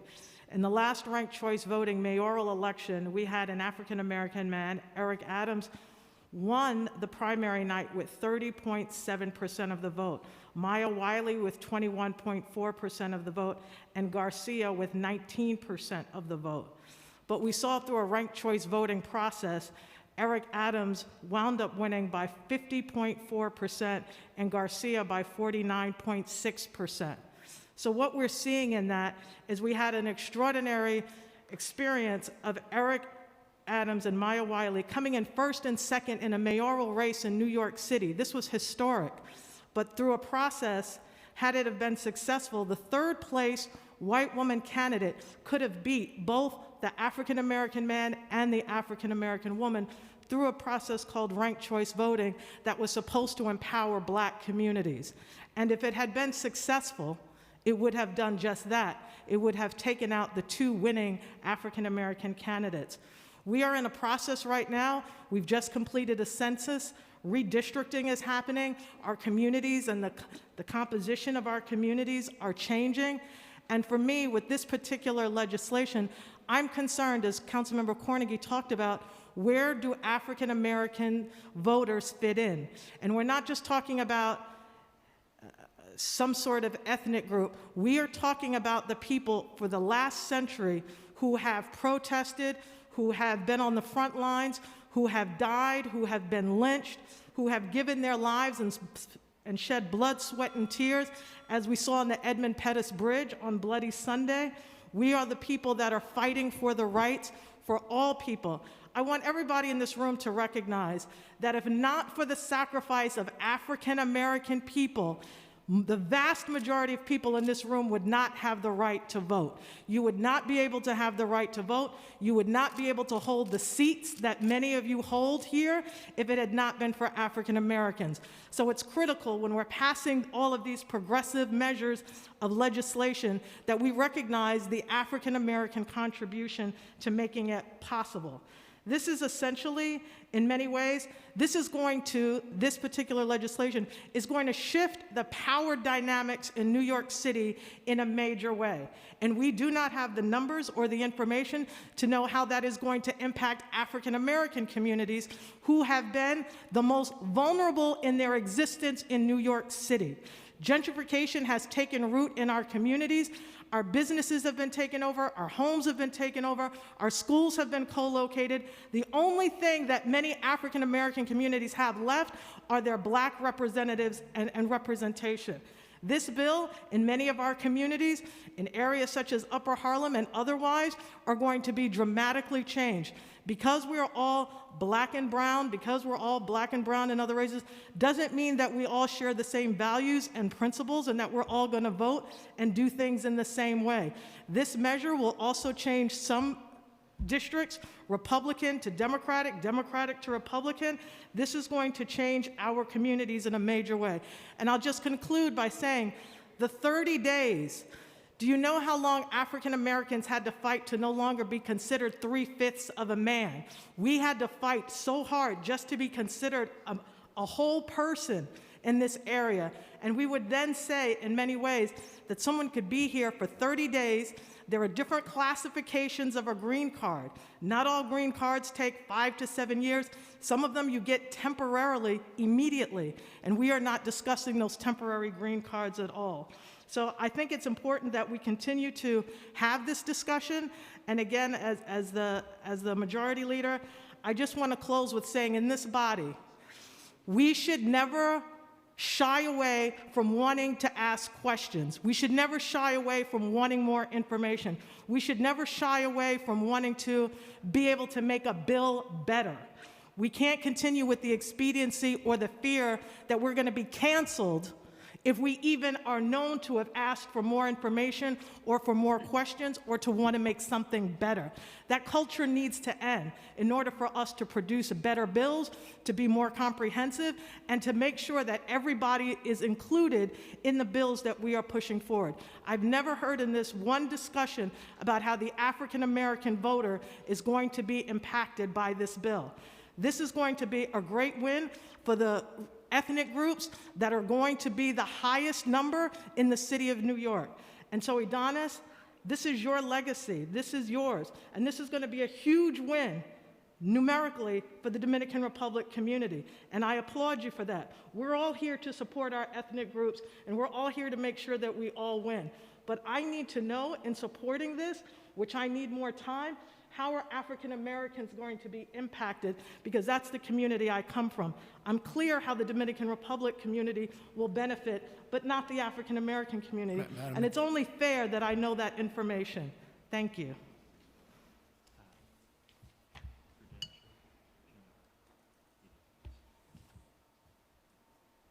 Councilmember Grodenchik.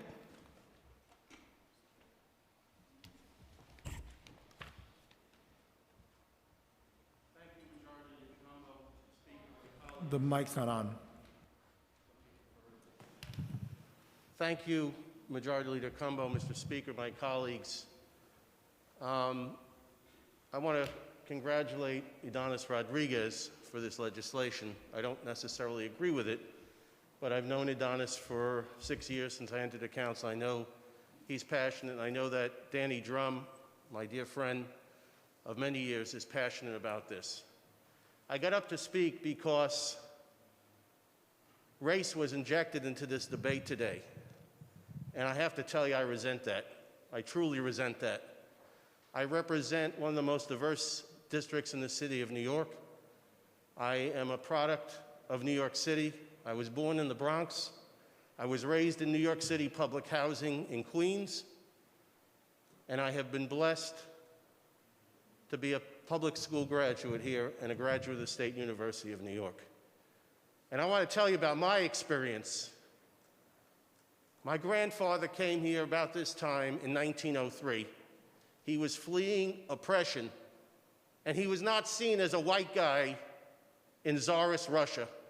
He was seen as a Jew. And my grandmother came, and they were married in Margaret Chin's district in 1907. And my grandparents, the other grandparents, came from the Polish part of the Austrian-Hungary Empire in 1912. And I'm grateful that they did, because the truth of the matter is that the rest of my family was murdered by the Nazis. Yamak Shemo, may their name be obliterated. And I stand here today in my last few weeks of my public service career to say that this bill should be debated on the merits. I have represented a majority, almost majority Asian American district. I have worked with Latinos and blacks and people from all across the world who came to this city because they wanted one thing. They wanted freedom. Just a few more seconds, Madam Majority Leader. Thank you. So to me, I don't think that you should vote unless you're a citizen. That's what I've held for a long time. And I respect everybody's opinion here. But I just want people to know my story, that I would not be alive if we were in the other country, because in the other country, Jews were viewed as subhuman. Thank you, Mr. Majority Leader. Thank you so much, and thank you for sharing your story. Councilmember Gennaro, followed by Councilmember Traeger. Thank you, Madam Majority Leader. I wish to be associated with your good remarks on this bill. I guess I have two things to mention, and this is something that I mentioned to the sponsor of the bill.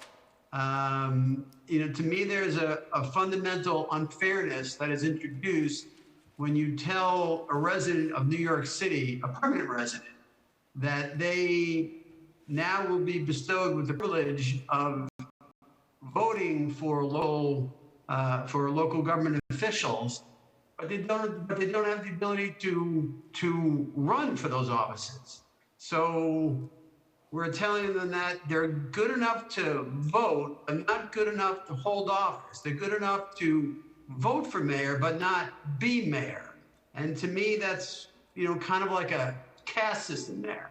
And so I think this is one of the fundamental. I mean, here we're trying to argue about debate about what's fair, but to me, it's that's a fundamental unfairness which is built in. To be told somebody that you can vote, you can do that, but you can't, you can't run for office. And cynics would say this could be an attempt for people to say, look, we're looking for permanent residents to vote for us, but you don't get a chance to run against us. And that's a problem for me. And also fundamentally, I and everyone in this body took an oath to uphold the Constitution of the state of New York. And this, no matter how you feel about it, certainly on its face violates the Constitution of the state of New York, and voting for this would be a violation of my oath of office to uphold the Constitution of the state of New York. Thank you, Madam Majority. Thank you so much. We'll now hear from Councilmember Traeger. Thank you, Majority Leader. We've heard quite a bit. I speak as a proud son of immigrants, grandson of immigrants, and I want to offer a unique perspective that I have not heard so far today.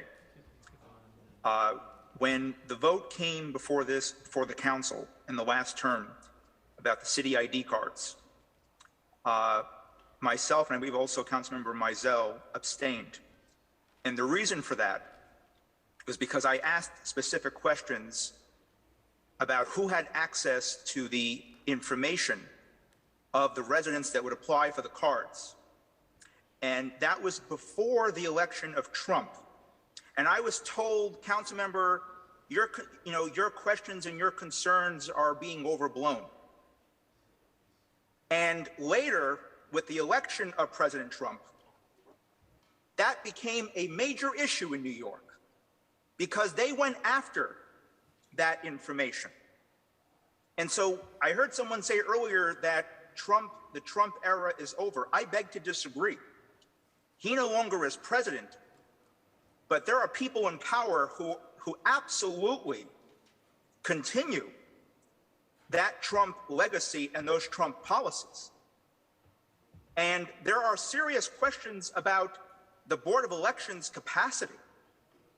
Who will be responsible to verify paperwork? If residents ask, is my information safe? Who will be privy to it? The same Board of Elections that still has people who have been dead for years on their rolls will be privy and be responsible to process very sensitive, important, critical information. And can any of us say with a straight face that their information will not be compromised? And I also want to say for the record, that as the first Russian-speaking official in New York City history, according to what I've been told, when I asked the city to pass a law to require interpreters for not just Russian-speaking residents, but other languages, I was told that we didn't have the authority. I was told that we do not have the authority to get interpreters at poll sites to assist voters. So I wanted to offer those perspectives on the record, Majority Leader. Thank you for the time. Thank you so much, Councilmember Traeger. Councilmember Caban.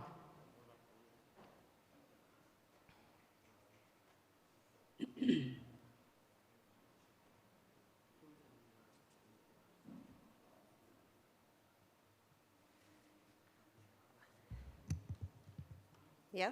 Oops, sorry. Thank you.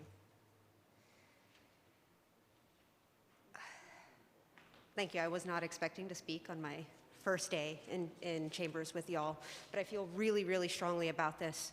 When I took office, the first piece of legislation I signed on to was this one. I stood on the steps with all of the advocates and directly impacted folks earlier this morning and said, in full sincerity, that there is not one piece of legislation before this body at this moment that does more to expand democracy and to lift up the folks of the people that make this city what it is.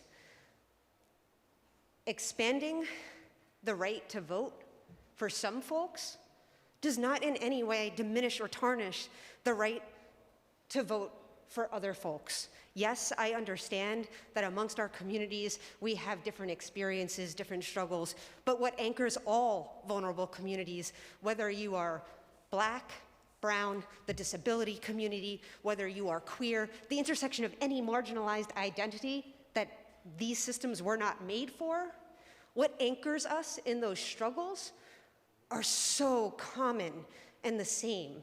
And it is really divisive to say that our power as one specific community would be watered down by extending the right to allow other voices into our halls of power. This is about making sure that every single person in our city that contributes to our way of life and living has a voice and a vote. And the only way to do that is to allow folks the power to step into the voting booth and exercise that right. You can't just say that we as elected officials, we're just gonna look out for you. Don't worry, we got you. You don't need to vote for us to be able to do that. It's nonsense, and we know it. Generation after generation, we have seen our people be left behind because they have not had that power. So I am grateful for Council Member Ydanis Rodriguez and stand firmly with him and the rest of the coalition to say that we need to pass this, and we need to pass this now. We should not be waiting another decade, another minute to get this done. Thank you all. Councilmember Ydanis Rodriguez.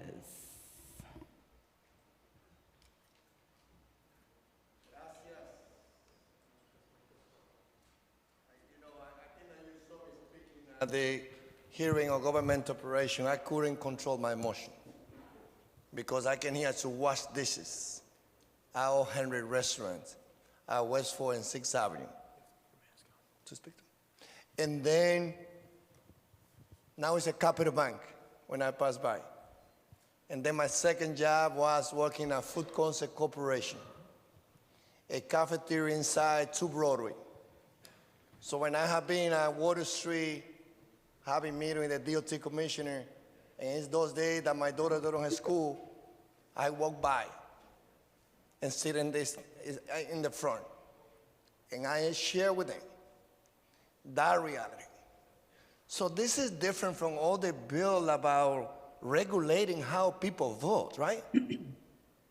This is not about amending anything that we have different interpretation. This is about how the city of New York had the responsibility to go back to our New York State Constitution of 1777 that allowed people, no citizens, to vote. And that works. And that period of time were longer, as Public Advocate Jomani Williams stated today. People voting without being citizens than people not being allowed to vote because they're not citizens. How did it happen? When did it happen? What fear does it bring? Go to Texas. See what's going on there. Why are they passing legislation to secure, to be sure that they will establish that non-citizens will not able to vote? Because the federal law of our country established that in order to vote in federal election, president by president, members of the House of Representatives, senator, it is a must to be a citizen. But when my colleague, good friend Borelli, that even though we don't agree with this, he's my good friend, and we do a lot of work together, and we have a lot of respect to each other, disagrees that the New York State Constitution never used the word only when they talk about citizens have the right to vote. They don't use the word only. You don't find it. And that's the caveat. That's the piece that the academic read at the Washington Post story today. Hear from the academic what are they saying? That we have the right to do it. So it's interesting that besides 2 or 3 colleagues, right, that took the floor to address the 30 days, right?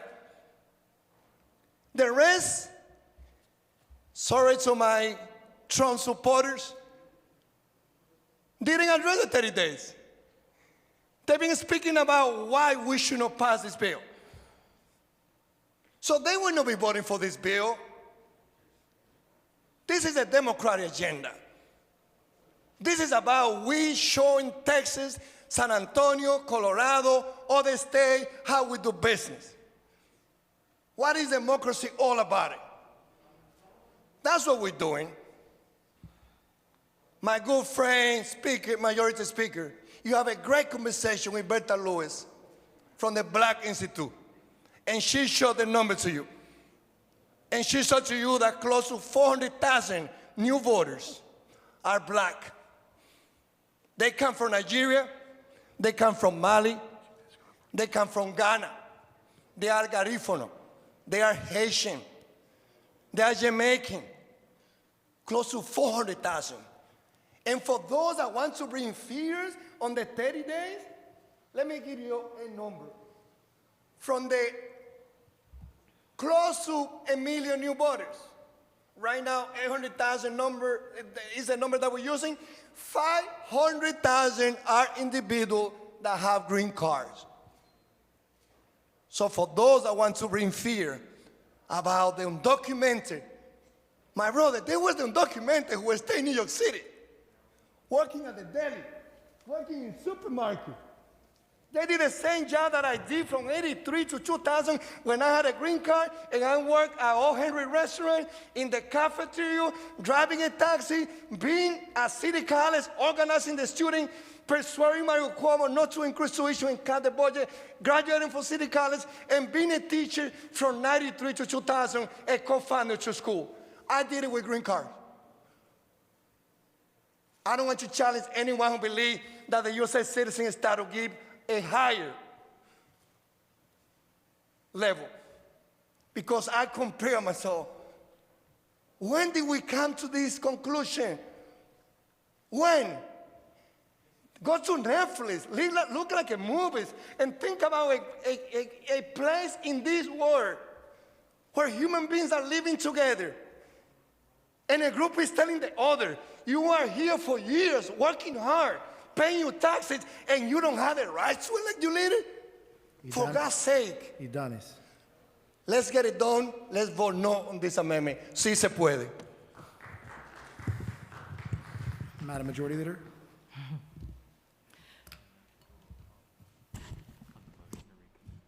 We will now take a roll call vote. Yes, Speaker Corey Johnson. There has been a robust and lively debate on the floor of the New York City Council. It doesn't happen often here, but I'm glad we're having this debate. And all I want to say is today needs to be a historic day for our city and for our country. This is the right thing to do. Let's not get distracted. Let's get this done. I implore all of my colleagues and friends to vote no on this motion to recommit, to vote no on any amendment. Let's get to the bill and let's approve it. Thank you very much. I ask for a roll call vote on Councilmember Jonai's motion to recommit. Thank you, Speaker Johnson. Adams. Excuse me? Oh, yes, ma'am.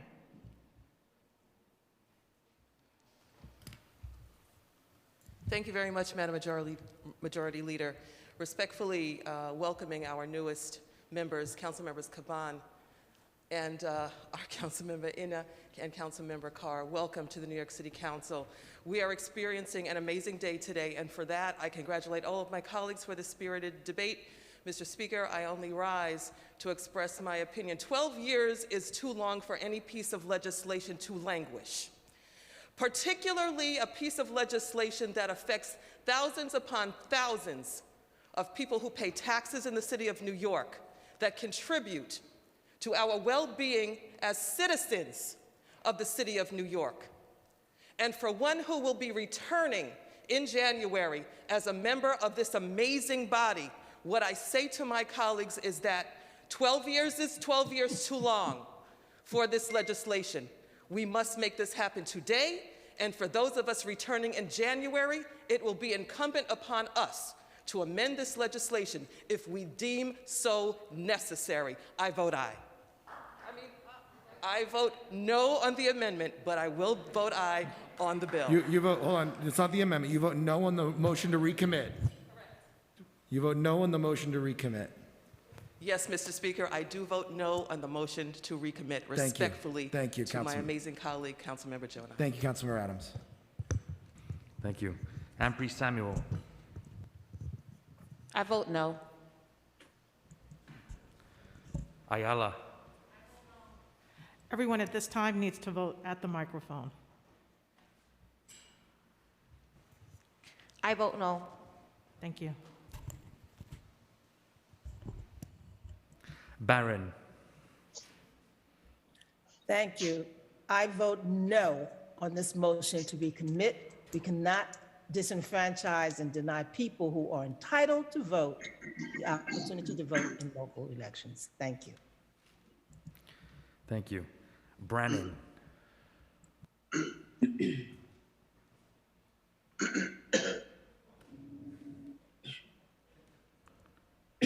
Councilmember Brannon.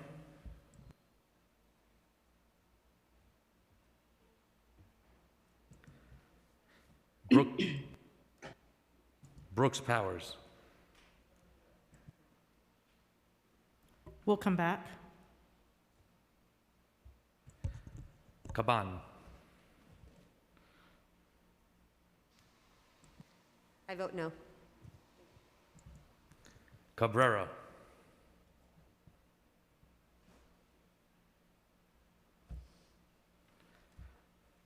Carr. I vote yes. Chin. I vote no. Like Cornegie. Yes. Dharma Diaz.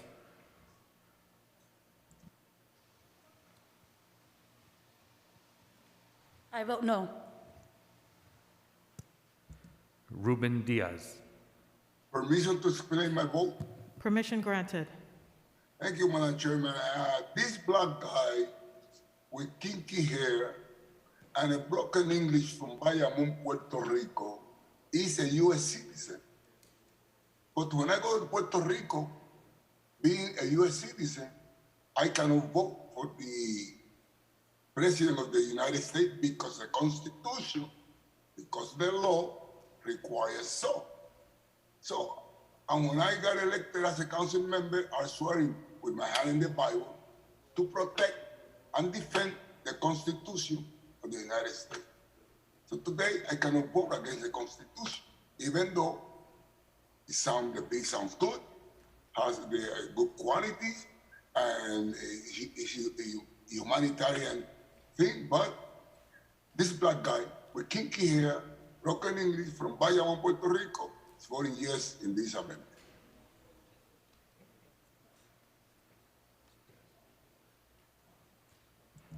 Dinowitz. I first just want to thank every single person who spoke on this for speaking from the heart, and I want to say I deeply respect everyone's view and respect everyone for sharing their thoughts. I vote no on the motion to recommit. Drum. I vote no on the motion because I support my immigrant constituents. Eugene. I vote no. Thank you. Feliz. I vote no. Thank you. Gennaro. Aye.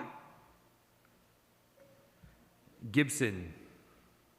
I vote no. Thank you. Jonai. Aye. Thank you. Grodenchik. Aye. Holden. I vote aye. Kalos. No. Ku.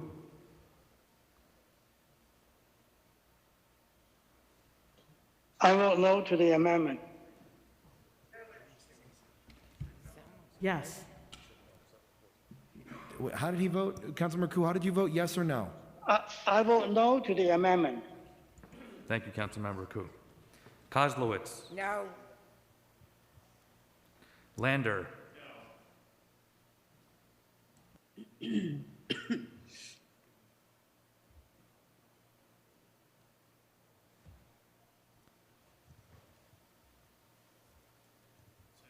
couldn't hear me? Councilmember Lander. That wasn't loud enough. I vote no. Thank you. Brannan. No.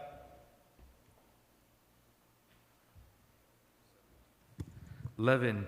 No on the motion to recommit. Levine.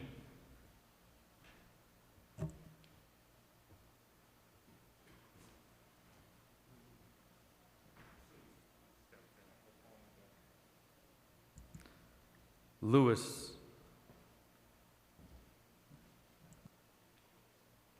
I vote no, and I'm hoping when the incoming class comes in that we can do this the right way, implementing it the right way. Mizell. Yes. Menchaca. In the name of restoring rights, voting rights to our New Yorkers, I vote no on the motion. Miller.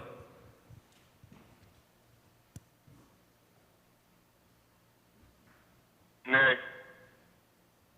Thank you. Moya.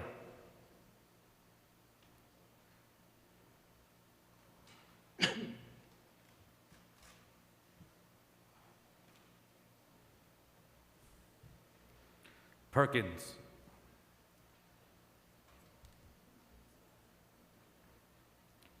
Powers. No.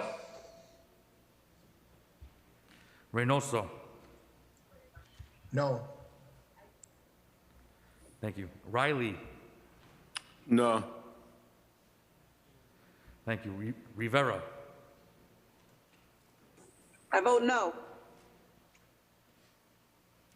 Rodriguez. I vote no, and for clarification, Councilmember Diaz was signing on this bill when he was running for Congress, but I vote no on this. Rose. Permission to explain my vote. Permission granted. Thank you. I want to say that this is one of the few times I've been here 12 years that I've seen such spirited debate. I came to the floor with the notion to vote a certain way, and so I appreciate the debate and all the thoughtful comments that were made by my colleagues. I am going to vote no for this motion, but it is with reservation, because I do feel that 30 days is not a sufficient amount of time to be invested in this country and the city. And so I'm voting against the amendment after hearing much of the debate. But I do hope that when this passes, and I know it will pass, that we will look at making sure that people who vote, and I'm not talking about the people who are here now who have green cards, but people who come here really have a vested interest, and that this not be used for other purposes. So I'm voting no. Thank you, Councilmember Rose. Rosenthal. I vote no.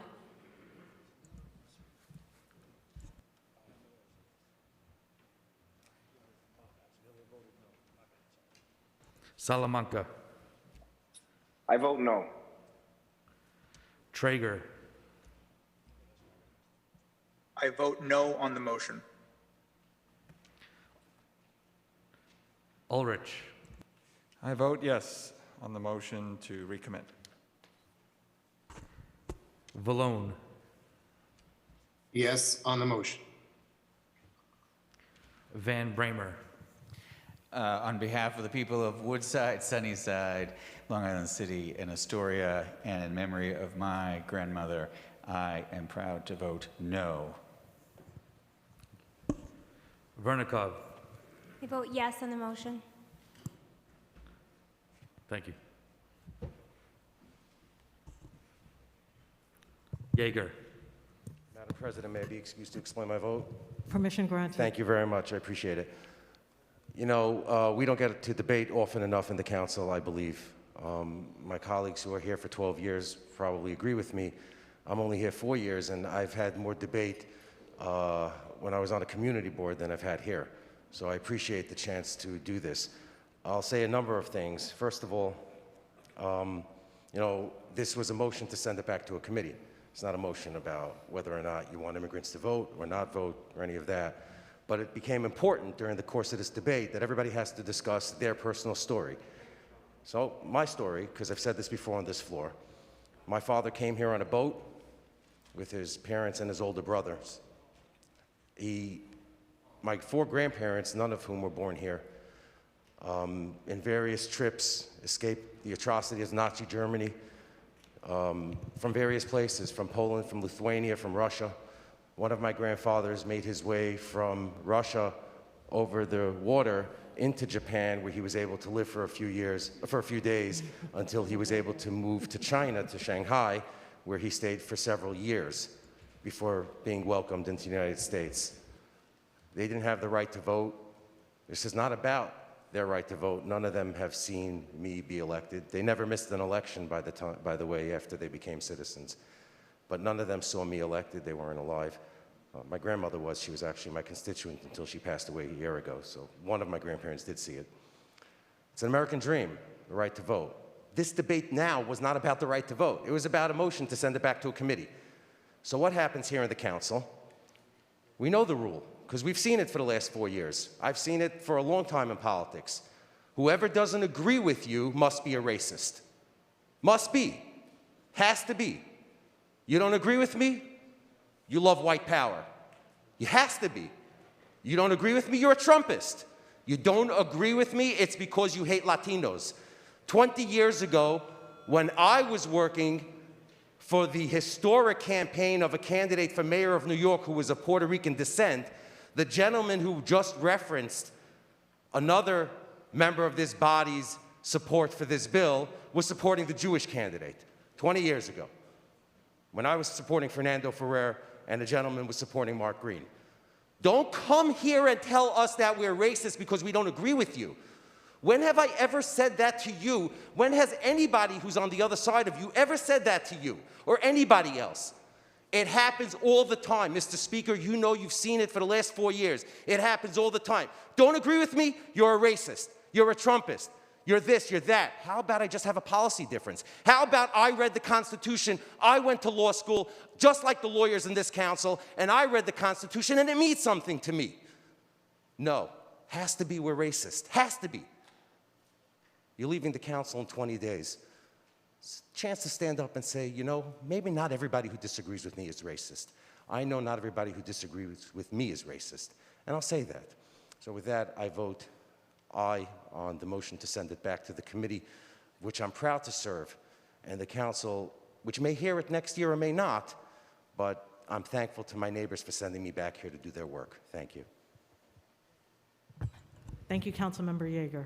And I just want to make a reminder that I was supposed to make earlier, that in our comments, we should refrain from referencing one another in our statements.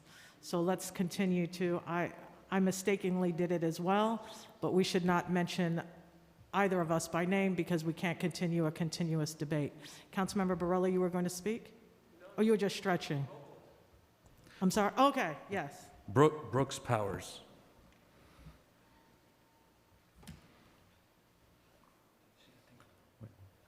Permission to explain my vote? Permission granted. So just wanted to put on record that I'm looking forward to the next council to be able to work to perfect this bill, one that I definitely support as a co-sponsor, as a first-generation American, but I do find to have some concerns, which I have been working alongside the prime sponsor with the hopes of perfecting this piece of legislation. And it is my hope that in the next council, we are able to take it a step further. So while I support the concept of this bill, the bill as it is written currently, I have concerns about. But for the purpose of this motion, I will vote no on sending it back to committee. Thank you. Thank you, council member. Thank you. One last time, Cabrera.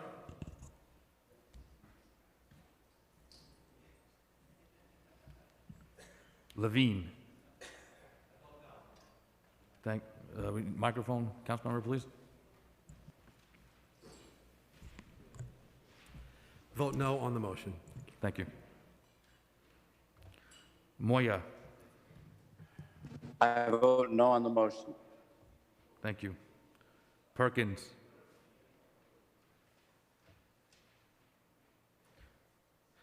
Borelli. Aye on the motion. Cumbo. In the spirit of wanting to know more information, in the spirit of wanting to be able to ask more questions, in the spirit of just simply saying, I do not have enough information to know how this particular bill will affect our city. And I want to be clear, the decision that we are making today is going to have national repercussions. What we are doing today is going to set a precedent throughout the nation. Are we moving in the right direction? Yes. Have we implemented as thoroughly as we should have? The answer is no. And I reserve the right to say we need to be at the drawing board to make better informed decisions. As I said before, want to know specifically how it is going to impact African American communities. This is a significant community in this city and this nation. All across the United States of America, during the presidential election, battleground states were talked about during the entire election. And what that meant was, how are African Americans going to come out to save this country from what was going to become another demise of the next 4 years? We need to, following this particular vote, Black and brown communities need to come together to understand how we are going to work collectively together. Because throughout these elections, we have seen that on so many elections, the African American community has been the community to save the day. And it was mentioned by other colleagues about our Republican colleagues. African Americans as a whole, as a bloc, have remained true to the ideals of the Democratic Party.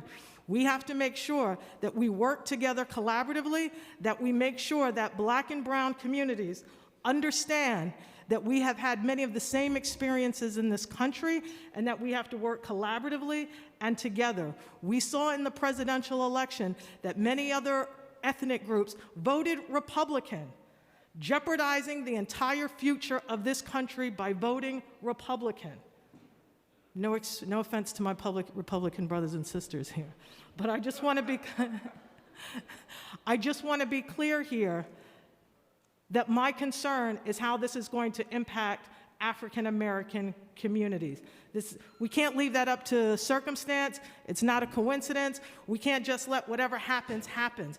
This is a very vulnerable group in the city of New York that has sacrificed too much for every single person in this room. So I vote yes, because I reserve my right to ask more questions to make this a more effective bill. No one has the answer as to how this is going to impact African American communities. Nobody has the numbers, how it's going to impact the city of New York. No one knows, but the bill sounds good, so we're voting it through. Speaker Johnson. I vote no. Proudly vote no.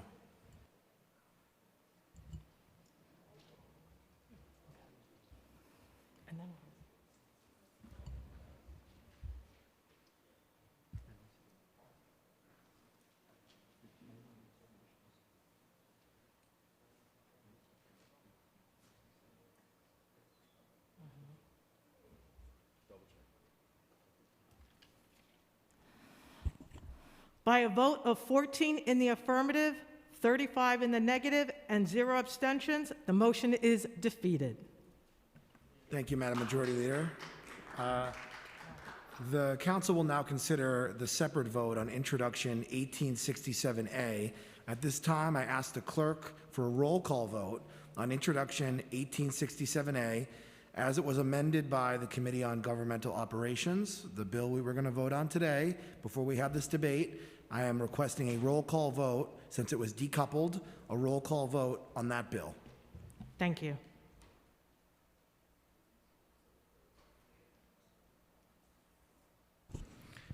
Adams.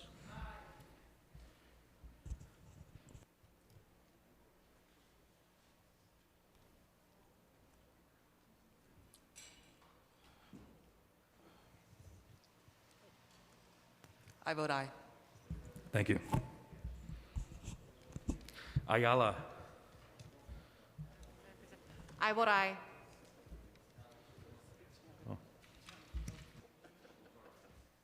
Ampry Samuel. My apologies. I vote aye. Thank you. Barron. I vote aye. Thank you. Brannan. Aye. Thank you. Brooks Powers.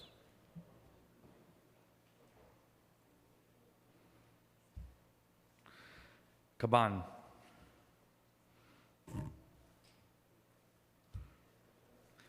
Cabrera. Carr. Nay. Thank you. Chin. That was a no, correct? Yes, yes, Mr. Speaker. I proudly vote aye. Finally.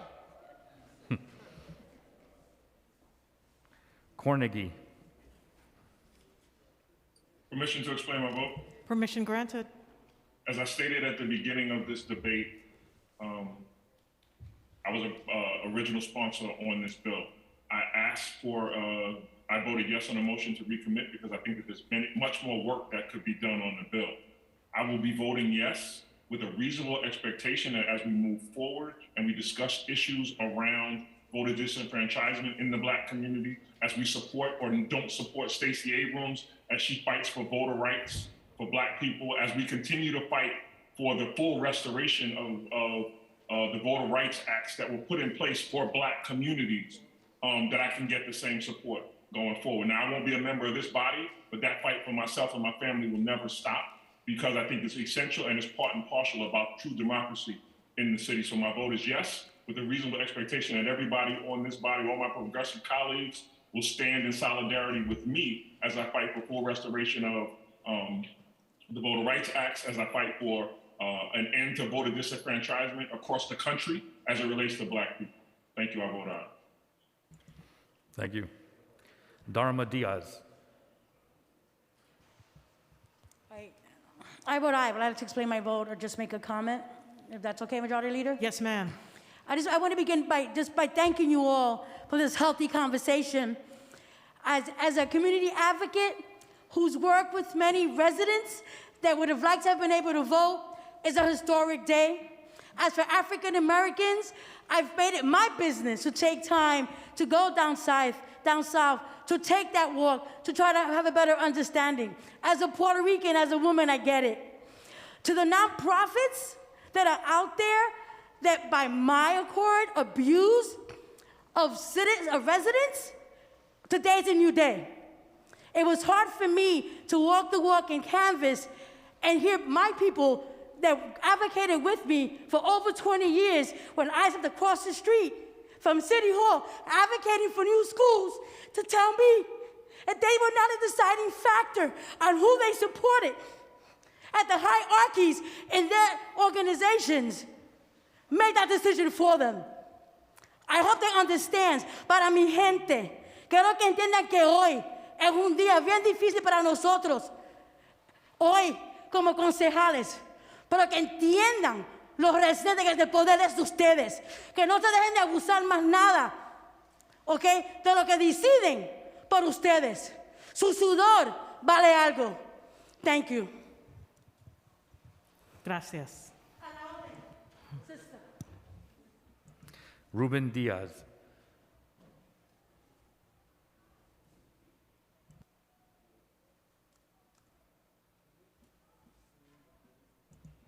Councilmember Ruben Diaz Sr. Can I get a question? I was out of my office. What are we waiting for now? We're Proposing- voting on the bill itself, so whether you support the bill or All not. right, I vote no. All right. Thank you. Dinowitz. I vote yes. Drum. I vote aye because, as in the words of Langston Hughes, this will bring America closer to being America again. Thank you. Eugene.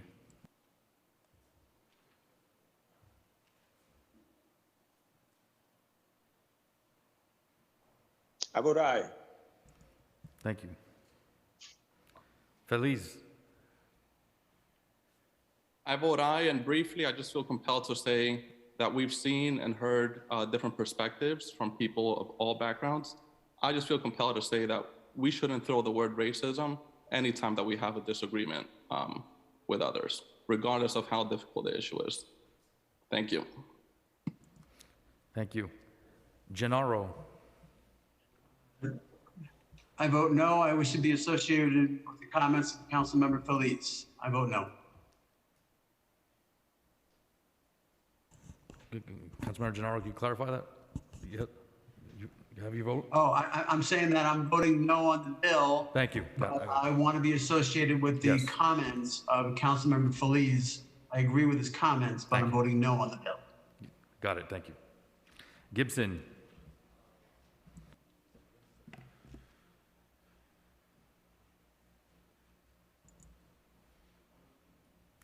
Councilmember Gibson. Colleagues, on behalf of my district and many residents and families who will benefit from this, both from the West African and the Latas, I vote yes. Thank you. Jonai. Pass. Gordenchik. I vote no on 1867, aye on the rest, and I welcome my new colleagues. I'm not going to be here much longer. Councilmember but I welcome Gordenchik. We're just voting on the single bill. The bill was decoupled. Oh, I'm sorry, Mr. Speaker. I vote no on 1867. Thank you. Holden. I vote no. Kalos.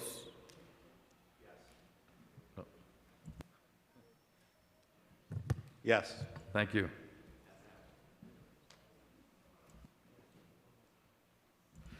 Councilmember Koo.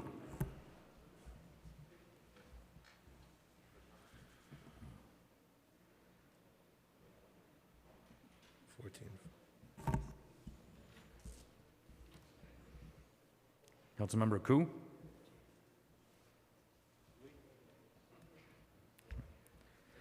Kozlowitz.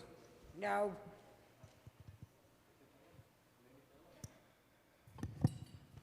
Lander. Request permission to explain my vote. Permission granted. Thank you, Madam Majority Leader. I do deeply appreciate debate on the floor of this body. I think it is good for us to have really strong debate and disagree respectfully here. I will say, I think it is profoundly disingenuous, however, to make it seem as though if immigrants just work hard, they could become citizens in this country when Republicans in Congress are denying 11 million Americans a path to citizenship and have been doing so for decades. If we lived in a country where citizenship was offered to all who want it, then it might make sense to say on the floor of this body that that should be an expectation of voting. But in the country we are living in, where immigrants are denied basic human dignity and yet expected to perform jobs that are essential to us through this pandemic, I find it a really disingenuous argument. We are voting to expand municipal voting rights to our immigrant neighbors, in big part because they have been denied a path to citizenship by Congress, and that is why I'm so proud of what we're doing today. I will will also say, I think this is not only profoundly morally right, I think it's economically smart for New York City to be a place where immigrants can come and participate fully in our economy and in our democracy. It heralds a strong and bright future for this city, which has always been an immigrant city, which brings people in and enfranchises them. That is how our whole city thrives, not only our immigrant neighbors, but every single one of us. So with bright hope for the future of inclusive multiracial democracy in New York City, I vote aye. Thank you. Councilmember Levin.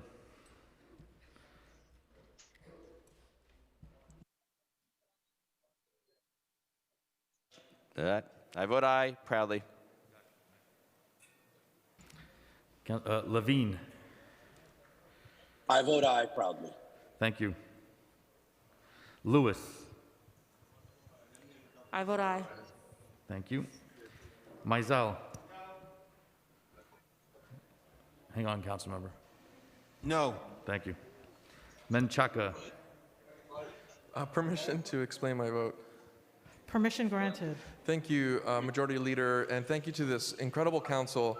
We are two stateds away from ending this session, and I feel, I have a lot of feelings right now, but I just want to say thank you for listening, for speaking your truth.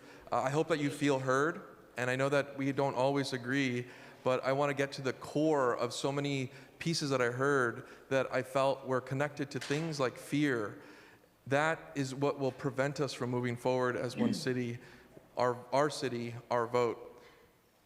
What I kept being reminded of are the immigrant communities that came out without being asked during Sandy to rebuild. The day laborers across the entire city came out and rebuilt our city. They weren't asked to do that. Even when their homes were broken, they came out. It's time and time again I've seen immigrants come out and say no to atrocities that they have been experiencing, like the Los Deliveristas. They have come out and said we need changes in the law. Most of them could not vote. These are the people that will continue to make our city better, and they will be reflected in our institutions of government as representatives because of that vote, which will be a better city. That's why I'm saying yes, but I also want to say thank you to all the incredible coalition that held strong over the years. New York Immigration Coalition, thank you for your leadership on this, and the Black Institute, CPC, Mixteca in my district, so many of you that have been doing the work on the ground to do things like participatory budgeting so that we can experiment about what happens when we bring people out of the shadows and into government to make decisions in our own neighborhood. At one point, more people voted in PB than the people who voted in the Democratic primary to elect me as the city council member. That's the energy that's waiting. And I want to associate my remarks with Brad Lander, who spoke about people who are waiting right now, but because of the reform that is not happening at the federal level, they wait and they languish in the shadows. And today, we're going to bring the light and we're going to bring the love, and I want to say thank you. I vote aye. Thank you, Councilmember. Councilmember Miller.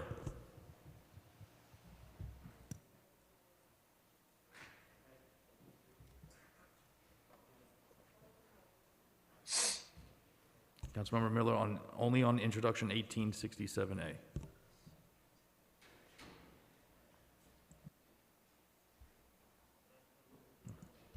We'll come back. Moya. Permission to explain my vote? Permission granted. Thank you, Madam Majority Leader. To me, this is a very personal vote that I take today. I'm the proud son of Ecuadorian immigrants. I have the distinction of being the first Ecuadorian American to ever be elected to public office, not just in the state of New York, but in this country. And that would not have been possible without the hard work and effort of my parents. Voting is a very important tradition in our household. We always go vote as a family.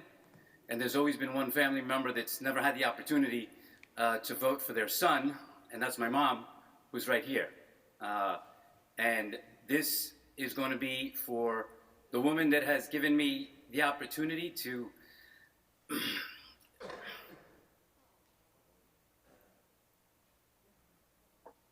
be in elected office. And this one is for my ma, and for about 900,000 immigrants that have truly made a difference in the lives of so many here in New York, I proudly vote aye.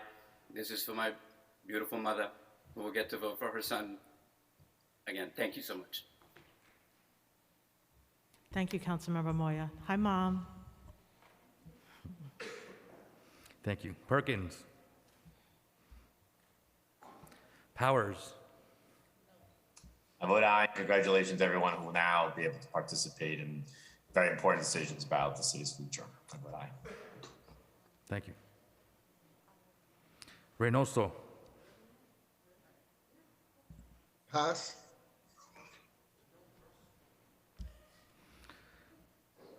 Got it. Riley. Aye. Thank you. Rivera.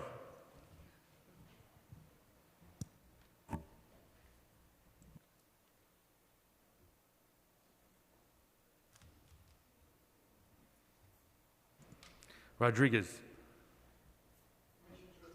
Permission to explain my vote? Permission granted.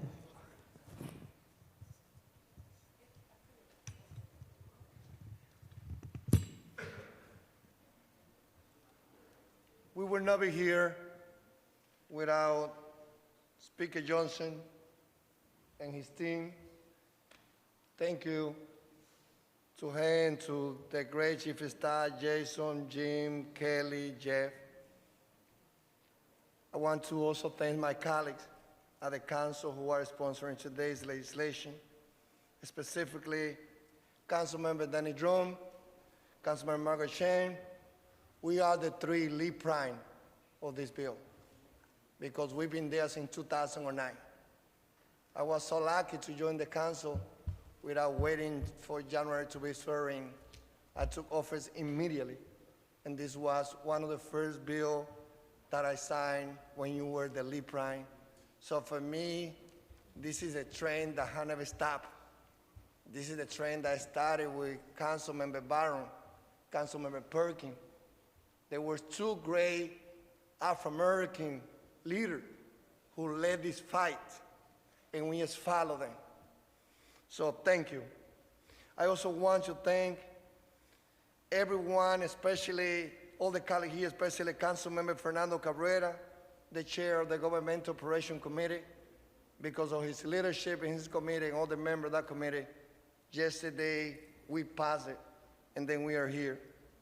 Lastly, I would like to thank the New York Immigration Coalition, United Neighborhood Houses, the Our City Our Vote Coalition, DACA recipients, my office staff, all of them, Elizabeth, Evelyn, Tomas, Van Troy, those of you who worked so hard to be sure that we were able to take this bill to where we are today. All of you worked tirelessly to get us to this point.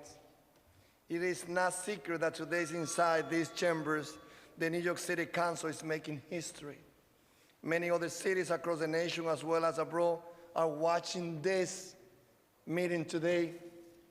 In one of the most diverse cities in the world, we need to ensure that there is adequate representation for all New Yorkers. That starts by expanding the scope of who is allowed to vote in our local elections.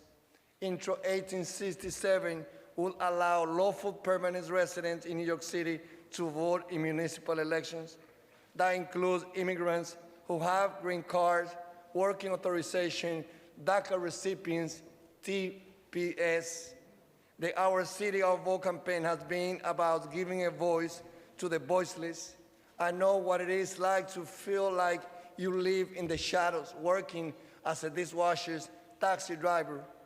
I know what it's like to live with a green card and having people always look down on me because of my strong accent. Even they still believe that I have a green card, and they're so proud to have a green card. My story is the story of every immigrant in New Yorkers. Immigrants in New York City own over half of the local businesses and contribute over $190 billion to the citywide GDP. During the height of the pandemic, It was our immigrants, New Yorkers, who kept New York City running. They didn't have luxury of working from home or escaping to the Hampton or to the Hudson Valley. Over half of our frontline essential workers are immigrants, and approximately 1 in 5 are non-citizens New Yorkers. They have all earned the right to participate in our elections. It is estimated that nearly 1 million immigrants New Yorkers will be eligible to vote. That includes nearly 100,000 Muslim immigrants who will be enfranchised by this bill. Additionally, according to the Black Institute, 50% of non-citizens are from Jamaica, Guyana, Haiti, Trinidad, and Tobago alone. Furthermore, others are from Nigeria, Ghana, Mali, Congo, and other countries in Africa, others from Europe, others from Asia, others from Latin America. We are on track to write a new chapter in our city history, one that will finally include the voice of all immigrants, of all New Yorkers who hold green cards, working authorization, DACAs, or TPS. I also think it is important that we look at municipal voting as a midpoint, not as a deterrent. Giving New Yorkers with green card or working permit the right to vote for the local representative will encourage them to continue the path to citizenship so that they can later vote in federal election. In a time when many states are passing over suppression laws like we haven't seen since the Jim Crow era, New York City, and thank you, Speaker Johnson, because of your leadership, New York City must be seen as a shining sample for other progressive cities to follow. My hope is that 50 years down the line, when our children look back and we will not be here, at this moment they will see a diverse coalition of fighters who came together to change New York City history by giving immigrant New Yorkers the power of the ballot. With that, proudly, I vote aye, dedicándoselo a todos los inmigrantes que vienen a esta ciudad a hacer solamente una cosa, a trabajar duro. Sí se puede. Thank you, Councilmember. Councilmember Rose.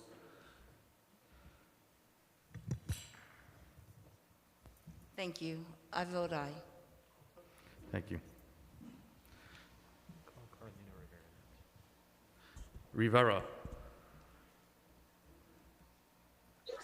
I vote aye. Thank you. Rosenthal. I vote aye. Thank you. Salamanca. I vote aye. Thank you. Traeger. I'm going to abstain for part of the reasons I mentioned earlier. Thank you, Councilmember. Ulrich.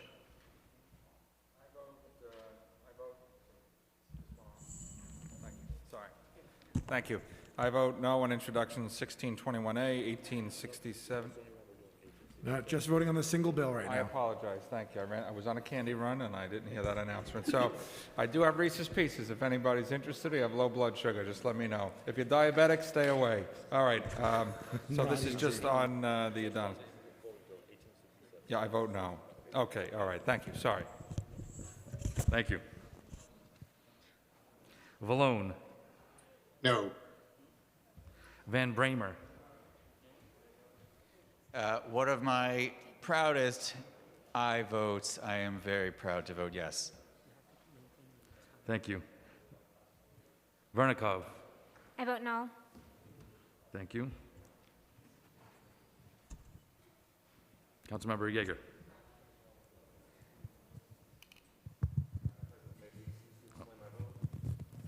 Come, the mic's not on.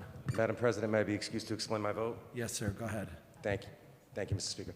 You know, after I spoke earlier, one of my colleagues mentioned to me, you know, why do you have your back to the cameras when you're talking?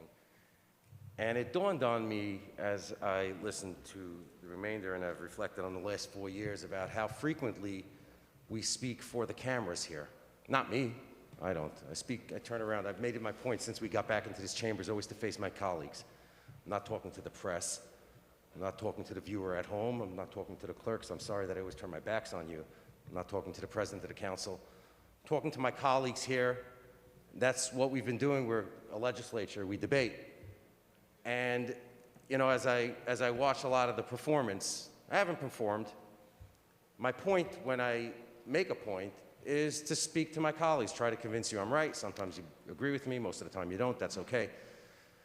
And my opposition to this bill is based on a simple reading of the Constitution. There's a basic tenet in statutory interpretation. My Latin is not as good as it used to be. I'm probably going to butcher it. But it is essentially expressio unios, excludio ulterios. When a statute, a constitution, an ordinance, a rule, a measure says something in a category of things and doesn't say the other things in that category, it necessarily excludes those things. The minority leader did far more research than I did, and it's very clear that the Constitution of the state of New York reserves the right to vote to citizens. I didn't write the Constitution. I never served on a constitutional convention. We all, members of our party, voted against or supported opposition to the Constitutional Convention. We could have gotten up there and changed it if we wanted to.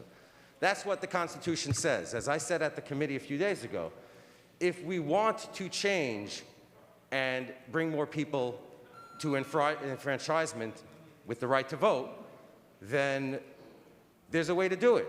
Albany can do it. Very simple. We do not have the legal authority to do this. We don't. Want it? I wanted legal authority to do a lot of things that I don't have the legal authority to do. That's life. That's the oath we took. The oath to support the Constitution of the United States and the Constitution of the state of New York. I'm voting no on this bill. Thank you very much.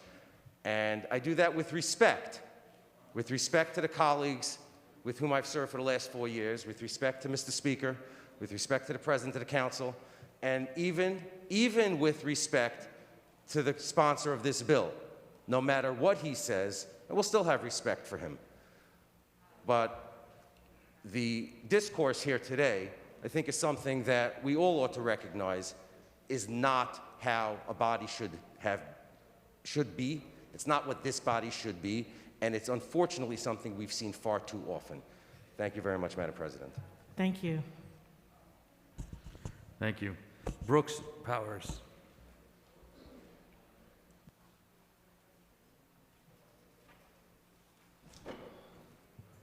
Permission to explain my vote. Permission granted. So first, I want to take a moment to congratulate my colleague, Councilmember Rodriguez, and the coalition of advocates behind this bill who worked very hard to empower our immigrant communities and give them a stronger voice in local government. As a first-generation American, I recognize this bill as a major step for justice and representation for these vibrant communities. And when I say as a first-generation American, I don't mean something far removed. I mean both my parents born in another country, siblings, current green card holders. So this is an issue that is very near and dear to me. However, I have been working to have a concern raised by the constituents who have sent me here to the council to represent them address for almost over a month. And that issue, unfortunately, was unable to be addressed in time for today's vote. And as a result of this concern, which is the 30-day provision that is in the bill, I will have to, unfortunately, abstain my vote on this bill that I felt very deeply about, and quite honestly, I felt robbed in this moment as well.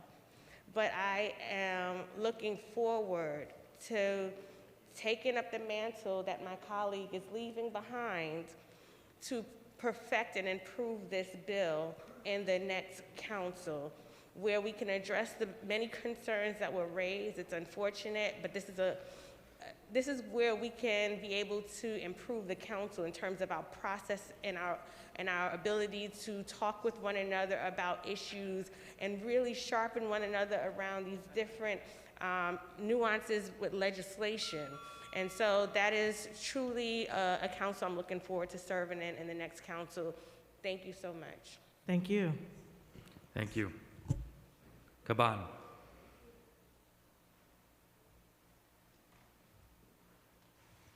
Very proudly vote aye, and thrilled that this is my first vote. Thank you.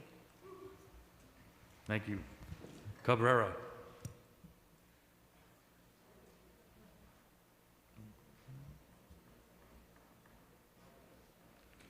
Jonai.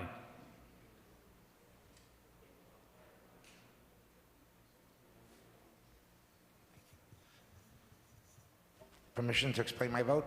Permission granted. Thank you, Majority Leader. To my brother Udonis, your hard work has proven that success comes with hard work. And grateful that you know this was not personal in any way. And for the colleagues that do know me, thank you for the message that you are not a racist. This was an honest conversation and a debate. And I'm grateful to have been able to be a part of it without fear of being labeled or for fear of being canceled out, because that's not what government is, and that's not the roles that we have and responsibilities that we have to our constituents and the positions and the office that we hold. I'm hopeful that this bill will become a better bill with the new council, that you'll have the time to discuss and make a piece of legislation that will assure and protect New York City. This bill, in its current form, with 30 days of anyone visiting this country being able to vote, is a threat to our sovereignty. And with that, I regret that I have to vote no on this bill and would have loved to have voted yes moving forward on shaping this to be the best bill that it could be, because that's what New Yorkers deserve, that's what immigrants deserve, and that's what this city warrants from us. I vote no. Thank you. Thank you. Koo. I vote yes. Thank you.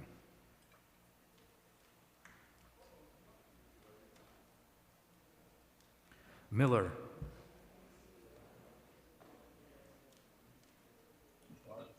I vote yes. Thank you.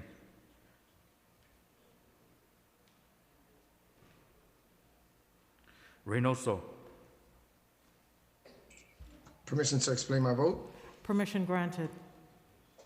I just want to congratulate Councilmember Udonis Rodriguez and Danny Drum for the great work that they did on pushing this bill, and for our speaker, Corey Johnson. It is not an easy thing to do, and many a times in our council, in 4 years in his speakership, we've taken on tough votes. He never did it because it was easy. He always did it because it was right. So I just want to thank you, Corey, for putting this together, and to all of the immigrants that have come to this country to contribute. You finally are going to get an opportunity to choose who represents you. And I couldn't be prouder today to vote aye on this bill. Thank you.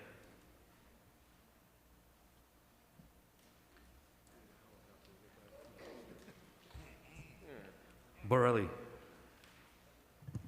Thank you. I vote no. Cumbo.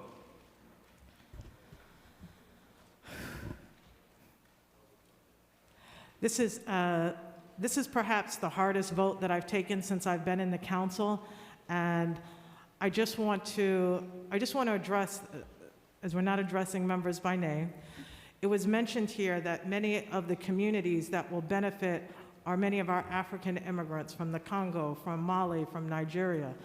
But according to the research that I saw at the Black Institute, the African community is negligible in terms of the level of, this is not going to amplify their voices in a meaningful way in the city of New York.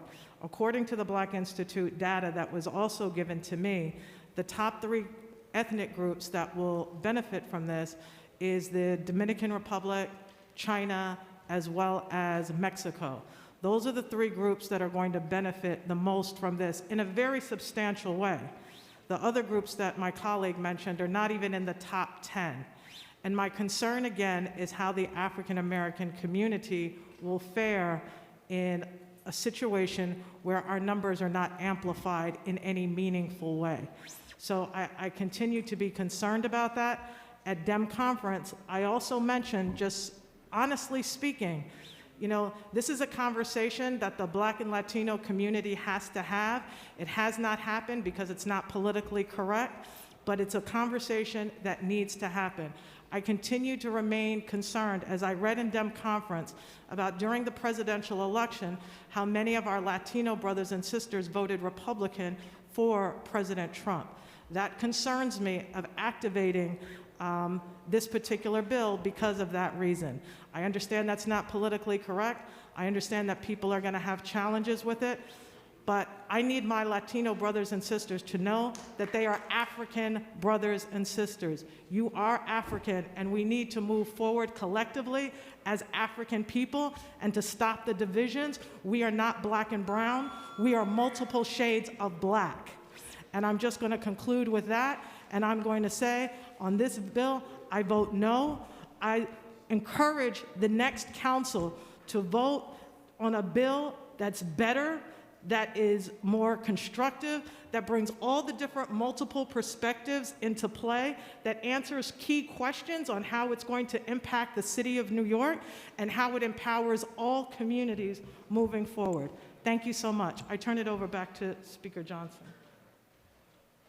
Speaker Johnson. I proudly vote aye on this bill. Congratulations to Councilmember Rodriguez and to all the advocates. Today is a historic day for New York City and for the United States of America. Congratulations, Adonis.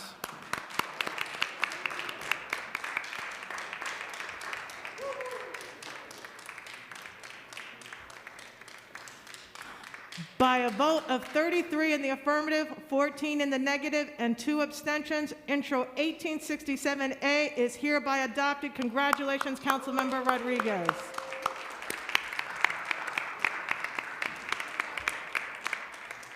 We still have a whole lot of voting to do, so let's try to get through it. If only this were the end of Yeah, we have a quorum. We are now back into the discussion of general orders. Moving on to Are people signed up for it? Yes, it is. Oh, good. People should maybe think about waiving their time and speaking during their allotted voting window. Okay, I will call on each member, and these are on the bills that we are about to vote on. And they could also take time to speak when they vote instead of speaking now. And Speaker Corey Johnson has recommended that you speak when your bill is put forward for a vote, when it is your turn to vote. So I will, out of fairness, I will call on a member. You can decide to speak or say I will reserve my time for my vote. We will begin with Councilmember Traeger, followed by Holden, Menchaca, Felice, and Barron.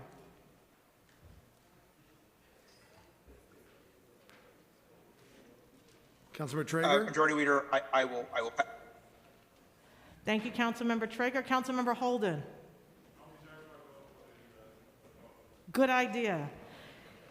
Councilmember Menchaca. Wow, all right. Councilmember Felice. I'll deliver my remarks when voting. Thank you. Thank you. And Councilmember Barron. You almost made it through, but I promise it won't be 2 minutes. I just want to speak to my colleagues very briefly about Intro 9. All of you know that my background is education. It's interesting, just share a brief story since we're telling stories and sharing memories. When I was appointed as the principal at PS 81, my mother and I went to the school to bless the school. And her blessing was that I would have it easy. But my prayer was that, Lord, don't let anything significant or major happen to any of my children while I'm here. Their safety was of utmost concern to me. And it's in that vein that I am introducing Intro 9, yes, 1, 2, 3, 4, 5, 6, 7, 8, 9, which says that by September 30th, the Department of Transportation will identify each intersection immediately adjacent to a school that does not have a traffic control device, such as a stop sign or traffic control, and that by no later than September 30th, 2024, the DOT would have installed a traffic control device at each such intersection. And I just want to thank, it was originally introduced as an as a reso, but we fought and the legal team helped to design it so that it could be a local law. And I just want to thank Corey Johnson, Jason Goldman, Adonis Rodriguez, Director Jeff Baker, Tirza Nasser, Brad Reed, Elliot Lynn, Jessica Albin, Rick Arbello, Kevin Kozlowitz, and my staff, Chief of Staff Omawali Clay, and my Legislative Director and CUNY Liaison, Indigo Washington. And I just want to say that Ms. Washington will be leaving. Tomorrow is her last day, and I'll have more comments on that at a later portion of the meeting. Thank you. Thank you, Councilmember Barron. We will now move into the discussion of general orders. So we just Excuse me, I'm sorry. We will now move into the report of special committees. Before we get there, before I forget, I want to wish our colleague, Councilmember, I feel bad she's had to endure this on her birthday. Councilmember Adrienne Adams, happy birthday. We're very happy birthday to you. What a way to spend your birthday. She wants to hear about the reports of standing committees. Report of the Committee on Civil Service and Labor, Preconsidered Intro 2454, Collective Bargaining. Coupled on general orders. Report of the Committee on Consumer Affairs and Business Licensing, Intro 2130A, Student Loan Forgiveness. Amended and coupled on general orders. Report of the Committee on Contracts, Intro 1624A, Minority and Women-Owned Business Enterprises.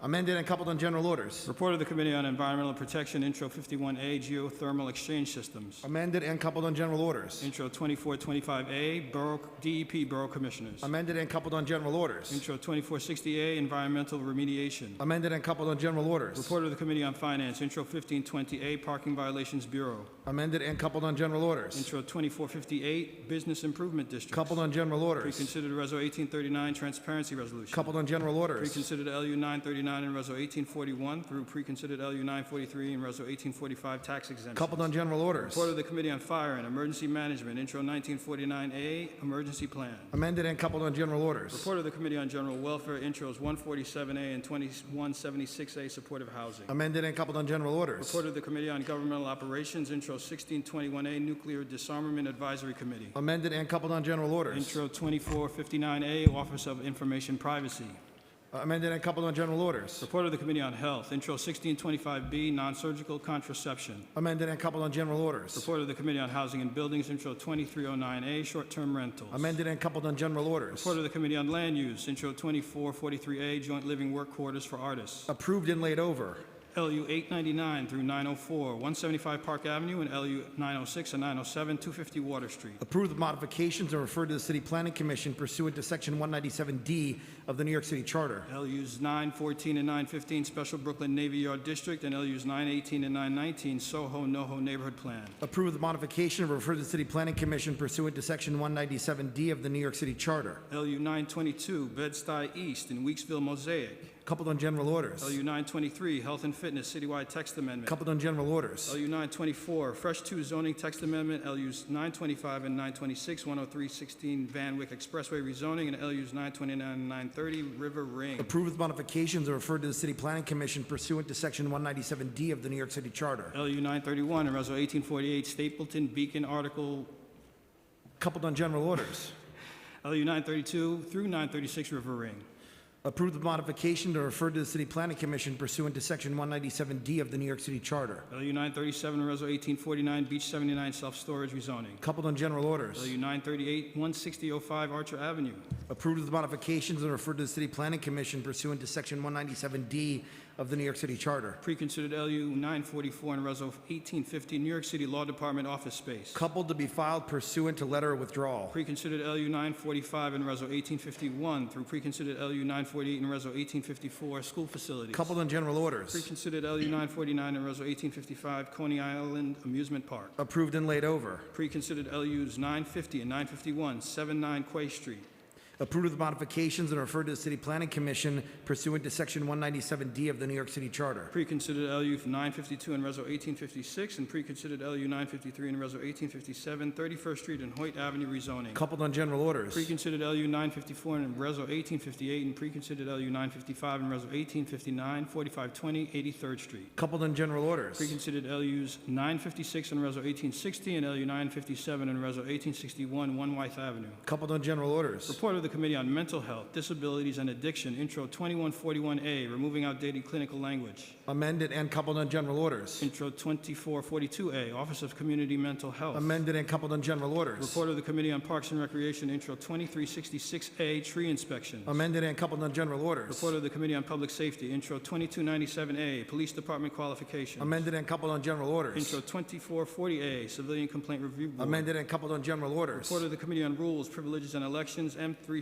and Reso 1862, approving the appointment of Leah Goodrich, Planning Commission. Coupled on general orders. M347 and Reso 1863, approving the appointment of Joseph Dweck, Planning Commission. Coupled on general orders. Report of the Committee on Transportation, Intro 9A, Traffic Control Devices Near Schools. Amended and coupled on general orders. Intro 1724A, Passing Stop School Buses. Amended and coupled on general orders with a message of necessity. Intro 2201A, Use of Photographic Evidence by Motorcyclists. Amended and coupled on general orders. Intro 2417A, Prohibiting the Obscuring of License Plates. Amended and coupled on general orders. Report of the Committee on Veterans, Intros 479A and 2354B, City Veteran Benefits and Veterans Advisory Board. Amended and coupled on general orders. Report of the Committee on Women and Gender Equity, Intro 1085B, Civil Legal Services for Domestic Violence Survivors. Amended and coupled on general orders. Intro 2372B, Gender Motivated Violence Act. Amended and coupled on general orders. General Orders Calendar, LU 911 and Reso 1864, Citywide Hotels Text Amendment. Coupled on general orders. General Orders Calendar, LU 916 and Reso 1865, and LU 917 and Reso 1866, 506 3rd Avenue. Coupled on general orders. General Orders Calendar, LU 920 and Reso 1867, and LU 921 and Reso 1868, Starrett Lehigh Terminal Warehouse rezoning. Coupled on general orders. Resolution appointing various persons, Commissioner of Deeds. Coupled on general orders, and at this time, I am asking for the clerk to take a roll call vote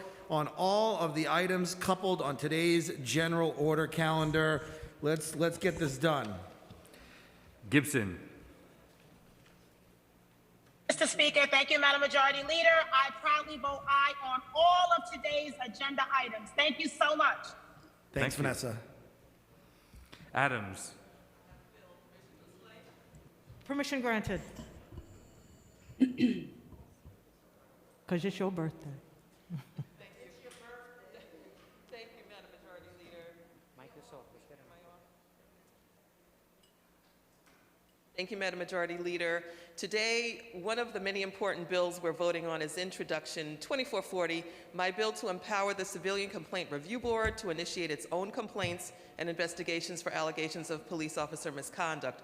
Currently, the CCRB only has the authority to conduct an investigation in response to complaints filed by a member of the public. This long-standing policy, however, unfairly places the burden on the victims of officer wrongdoing and can lead to long delays for these investigations. Members of the public often do not file complaints to the CCRB for a variety of reasons, including fear of retaliation or just not knowing where to begin. Introduction 2440 will change this by allowing the agency to be proactive and not have to wait before they take action. As the nation's largest civilian oversight agency, the CCRB has the important responsibility of looking into and issuing findings for bad behavior, including excessive use of force, abuse of authority, bias-based policing, and racial profiling. Enhancing their authority will lead to greater accountability when it comes to public safety. As a council, we have passed many great reforms on policing this past year, and this is the latest reform that will make a difference for all New Yorkers. I urge all of my colleagues to support this long overdue but common sense legislation. Thank you, Speaker Johnson, for your leadership, and Chief of Staff Jason Goldman. Special thanks to Committee Counsel Josh Kingsley and Matthew Thompson for your work. And lastly, my Chief of Staff and my Legislative Director, Jamal Wilkerson and Benjamin Thang. Thank you very much, Madam Majority Leader. Councilmember.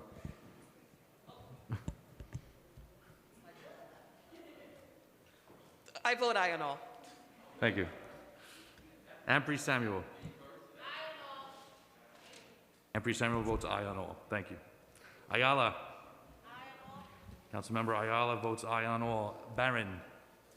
Permission to explain my vote. Permission granted. Thank you. As I started saying, my legislative director and community liaison, Indigo Washington, will be leaving. Tomorrow is her last day. She did start with my husband, Charles Barron, in 2009, and has been instrumental in supporting our legislation, our committee hearings, the Women's Caucus, and the BLAC and CUNY agenda.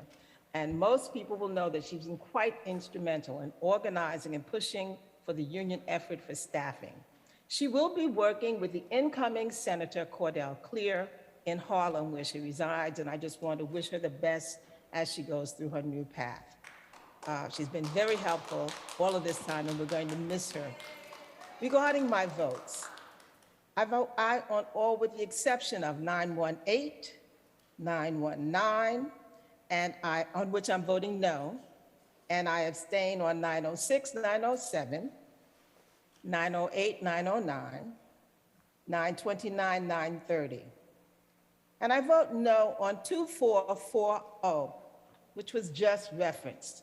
The reason I vote no on that is because it in fact violates our policy of first in time. This portion of the bill is a part of the Community Power Act, which says police oversight with elected review. And this portion of that elected review board calls for exactly this. I stated previously my objection to the violation of policy of this body regarding first in time. And if in fact my bill, as a part of the ECR bill, was reported first, it should have had a standing, it should have had a vote, and that did not happen. And I object vehemently to that. I think that extracting pieces of the ECR bill is designed to eviscerate the bill, water the bill down, and take away the meat and the substance of the bill. And for that reason, I'm voting no. And I encourage my colleagues who understand what process is and how important it is to vote no on 2440. Thank you, Councilmember Barron.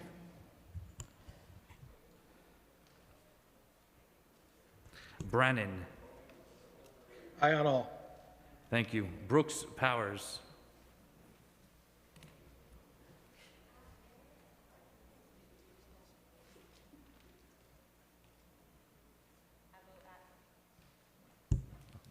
I vote aye on all.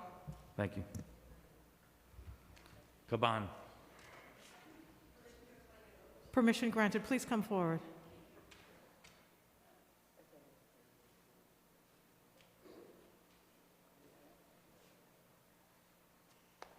Thank you, Majority Leader.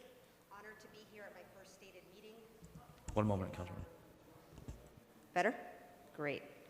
Thank you, Majority Leader. Honored to be here at my first stated meeting and grateful for all of the help the Speaker, Jason, and staff have provided to make this transition as seamless as possible. Thrilled to not only have had an opportunity to vote for the landmark Our City, Our Vote bill, but the other great bills on the agenda today. Congratulations to my new colleagues on their work to make our streets safer, expand access to contraception, and create a supportive housing tenants Bill of Rights. We're also voting today on a land use project in my district. My predecessor worked on the project for years, a project that will bring affordable housing and significant community space to a transit-rich part of the district.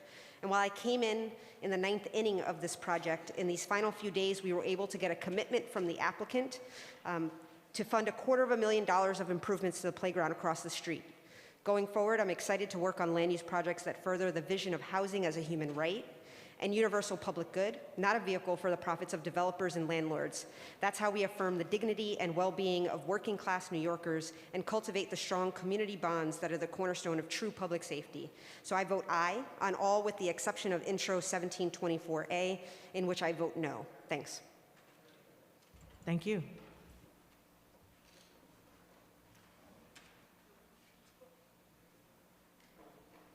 Thank you. Cabrera.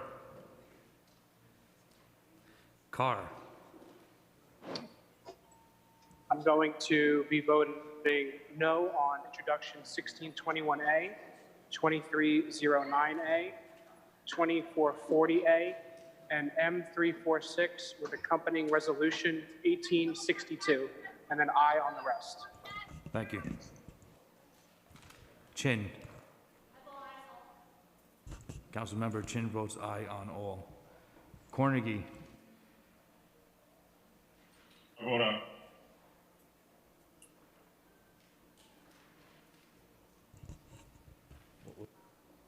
Thank you.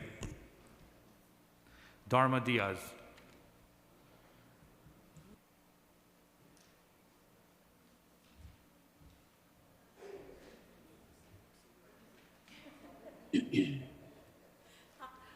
Aye on all.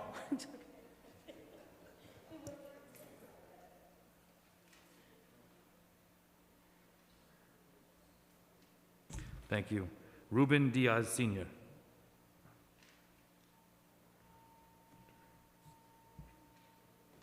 Dinowitz.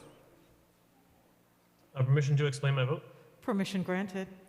I just want to take a quick moment. One of the bills we're voting on today is a charter revision on which I'm prime sponsor. I want to take a moment to thank Bianca Vitale and Elizabeth Arts, as well as Jenna Klaus and Mike Corbett for their work on this legislation, which will expand the Veterans Advisory Board to include family members of veterans, and to clarify that we support all veterans here in New York City, regardless of their discharge status. And with that, I vote aye on all. Thank you. Drum. Would like to thank all of the advocates who are across the street right now watching the live stream of this, who really came out in support of nuclear disarmament. And thank you for all that you've done. And with that, I'd like to say that I vote yes on all. Thank you. Thank you. Eugene.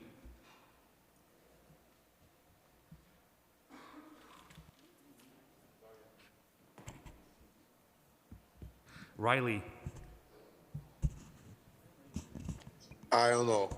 Thank you. Feliz. Permission to explain my vote? Permission granted. Thank you. Today I have the honor and the privilege of introducing my first bill ever, Intro 2459A, which establishes the Office of Information Privacy, an office that will implement and oversee privacy protection policies in the city of New York. The great people of our city provide sensitive information to our government agencies every single day and in so many different ways.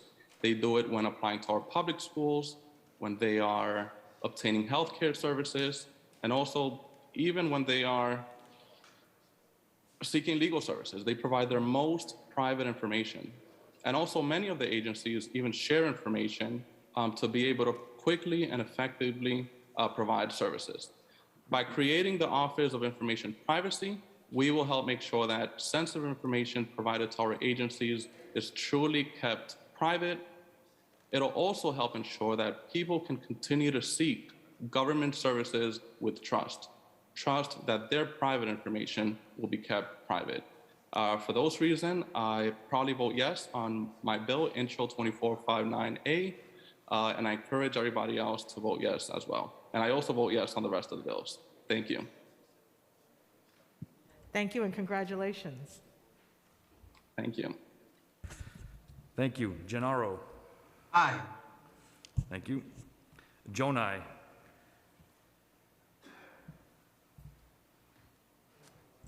Aye on all. Thank you. Borenchik.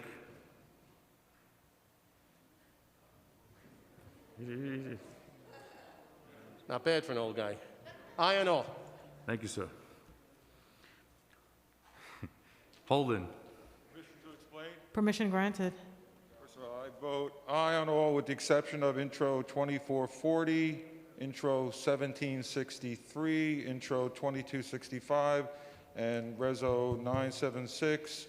No also on LU 918 and LU 919. I'd just like to make a few comments on my Intro 2417, which is really prohibiting the obstructing of license plates that is now a common practice for career criminals who routinely use products that distort or hide license plates from cameras in law enforcement agencies. And many of these products can be purchased from well-known online retailers. The bill will prohibit the sale or distribution of any materials or substances whose purpose is to conceal or obscure the license plate numbers and so forth. And we're seeing a lot of that. And the way this happened, I was driving in my neighborhood, and right in front of us was a car, an SUV, that went into the other lane speeding and was attempting to go through the traffic light, and he had a curtain that came down like James Bond over the license plate. And by the way, they get that on Amazon. So I've already spoken to Amazon. They are going to discontinue the sale before this becomes law, but I just want to urge all my colleagues to vote Intro 2417, which would make this illegal to sell in these contraptions in the city of New York. I want to thank, by the way, Speaker Corey Johnson and many of the co-sponsors on this bill. We had 29 co-sponsors of both sides of the aisle. I also want to thank Jason Goldman, obviously, as Chief of Staff, Legislative Director Jeff Baker, Transportation Committee Chair Rodriguez, my Chief of Staff Daniel Kurzina, and my Legislative Director Craig Caruana. Thank you so much.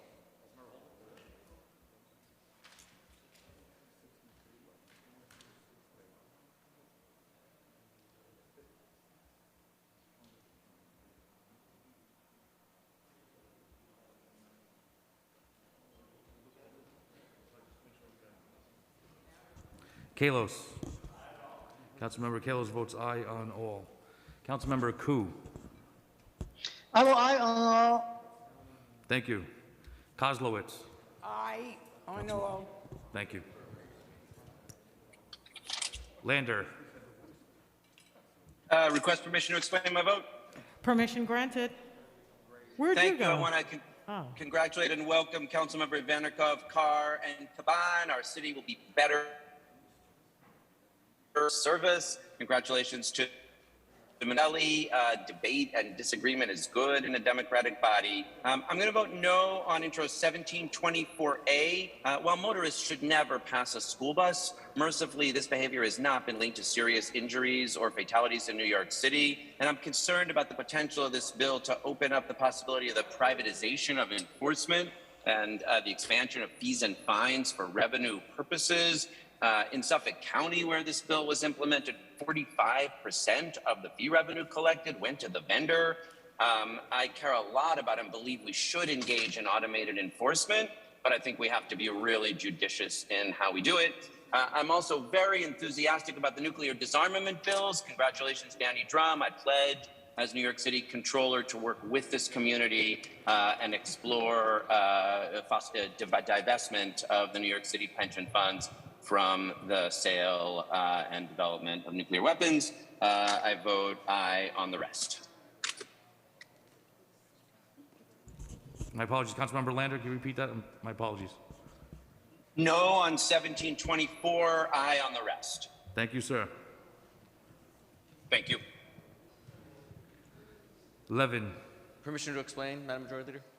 Permission granted. Thank you very much. Today, the Council is voting on two bills that I'm proud to sponsor. Intro 147A, which required the Department of Social Services to produce an annual report in support of housing placements, and proposed Intro 2176A, which required that a Bill of Rights be distributed to supportive housing tenants. Our city is facing a homelessness crisis, and supportive housing is considered the most successful existing model for ending chronic homelessness among vulnerable populations. It is a linchpin in the fight for accessible housing. Residents have a place to call home in an environment that provides direct case management and access to mental health providers. This integrated service model enables people to connect to the programs that are right for them and access care that they deserve. Simply put, supportive housing is housing for those most in need. And because it is so important, it is our responsibility to make sure that we are upholding the highest standards for residents who are vulnerable and maintaining adequate accountability. Some advocates have argued that the easiest to serve clients are accepted in supportive housing.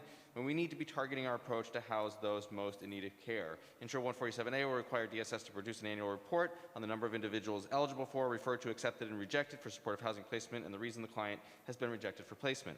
This data will help us to figure out together if there are any hiccups in the system or communities who are being underserved and opportunities for improvement. In addition, 2176A would require DSS to provide a notice to supportive housing residents of their rights pursuant to various state and local laws. This bill would help improve transparency and ensure supportive housing tenants know their rights. I'm a strong supporter of supportive housing. It is a proven and valuable resource in addressing street homelessness. These bills will help ensure that supportive housing programs are successful and reach their target populations so that those most in need are supported are well served. And I just want to thank Speaker Corey Johnson, Chief of Staff Jason Goldman, my staff, committee staff, and all the advocates that worked on this legislation. Thank you very much. And I vote aye. Thank you. Levine. I vote aye on all. Thank you. Lewis. I vote aye on all. Thank you. Mizell. Yes on all except no on 1621. Thank you. Menchaca. Permission to explain my vote? Permission granted. I want to bring in some remarks that I was going to make during general discussions. One, I think not only am I so happy that we passed the bill, there's going to be future discussions, and I won't be here as a council member to be part of those future discussions, but as I listen to today's debate about the amendment time, or another amendment that may come to the floor around 30 days, I just want to say this. I think it feels wrong to segregate a population that are New Yorkers and giving them a different timeline to get access to the same right. Separate but not equal is real, and we've discussed that as a country. And so I hope that echoes in this chamber after I leave. I also want to say thank you to Speaker Johnson and Jason. They did a lot to lift for the bill that we just passed, Our City, Our Vote, and I didn't say thank you to them, and I just want to say thank you. Next, I want to speak on a budget item. Key to the City has been something that has been so strong in commitment from this council, but it was defunded during our budget crisis. There was a lot of opposition in the BNT about this, and I'm so happy that today we're going to be restoring Key to the City to the New York Immigration Coalition at $700,000, and we heard your concerns. We have reshaped the program, and it fits so well in how we are thinking about Our City, Our Vote, because this is going to support new immigrants, newly arrived immigrants, refugees, and indigenous-speaking communities to overcome the language and cultural barriers so that they get access to education, public health benefits, and seeking mental health services. Legal services will also be part of how they connect to the City of New York. When we're talking about the new immigrants we've just enfranchised, those who are legally permanent residents, this is a part of what the council has done and it's committed to. And I want to say thank you to Moya and Salamanca, who had a lot of concerns, and I'm so thankful that they are supportive of this. I'm voting no on land use item 918 and 919. This is the Soho NoHo rezoning plan that the mayor has pushed. Thank you. Thank you. Miller.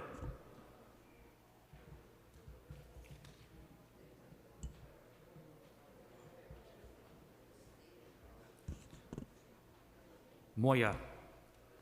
I vote aye. Thank you. Powers. I vote aye. Thank you. Reynoso.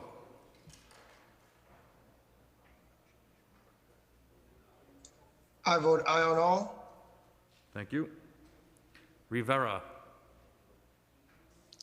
Permission to explain my vote? Permission granted.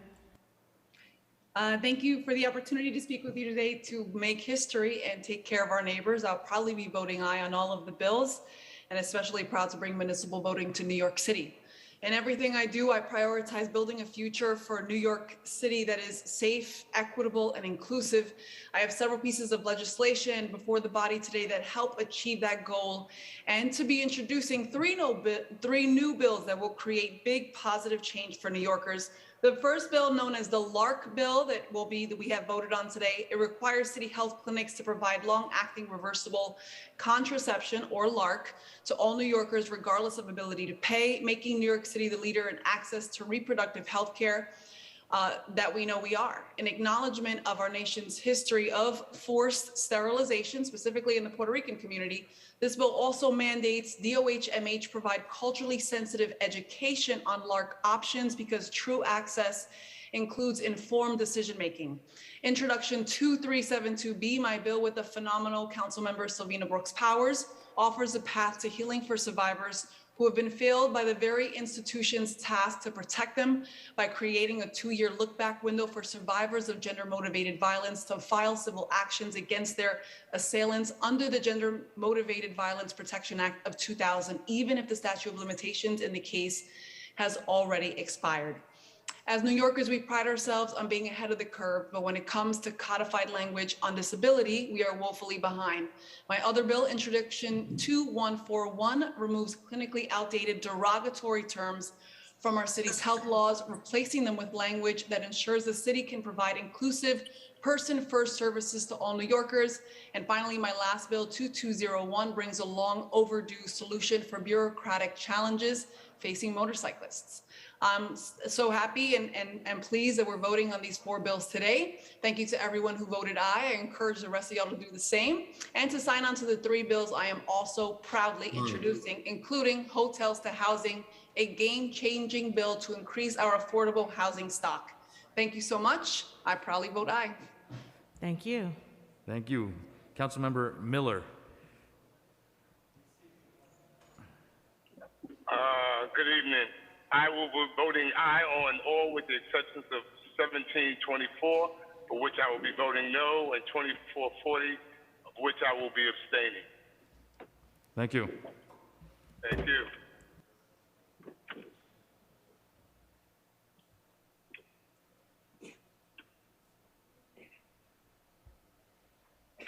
Thank you.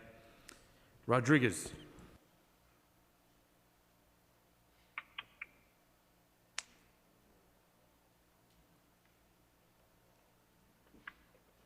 Rose. I vote aye on all. Thank you. Rosenthal. With congratulations to my colleagues, aye on all. Thank you. Salamanca.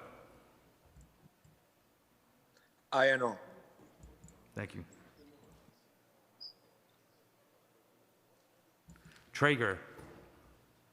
Permission to expand my vote. Permission granted. Colleagues, I speak this evening now on my bill, Intro 1085B, a local law in relation to civil legal services for domestic violence survivors who are a party to a divorce proceeding. The bill was introduced in August of 2018. The world has changed a lot since then, but unfortunately, with the pandemic, we know domestic violence has only gotten worse. In May of 2018, the New York Times wrote an article called, quote, "Their husbands abuse them. Shouldn't divorce be easy?" End quote. This article gave a harrowing insight into the struggle so many women face when they seek a divorce. Because of this historic bill, victims and survivors of domestic violence can focus on their safety without having to worry about the cost of a divorce. The bill will offer free legal services for domestic violence survivors who are party to a divorce proceeding. Your safety shouldn't be determined by your income. No one should have to stay in an abusive marriage simply because they can't afford a divorce lawyer. And as we know, domestic violence impacts all of our communities across the city. This is an important bill, and I ask my colleagues to vote aye. And I want to thank Chair Dharma Diaz, Brenda McKinney, Chloe Rivera, Smita Deshmukh, Anna Scaife, my Chief of Staff, Vanessa Ogle, Maria Henderson. And with that, I vote aye with the exception of 2440, where I vote no. Thank you, Majority Leader. Thank you. Thank you.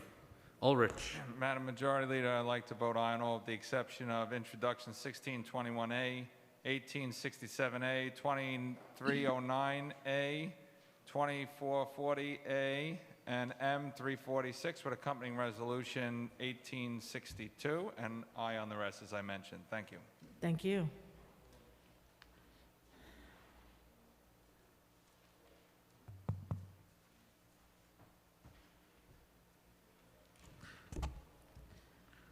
Valone. I vote no on 2440 and aye on all the rest, and everyone safely home. Thank you. Thank you.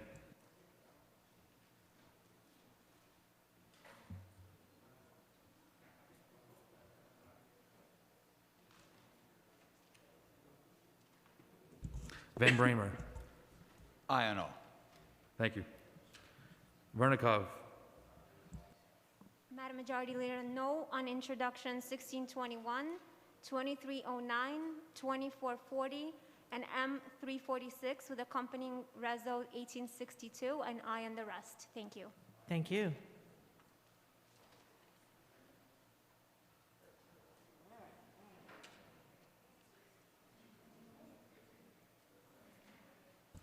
Yeager.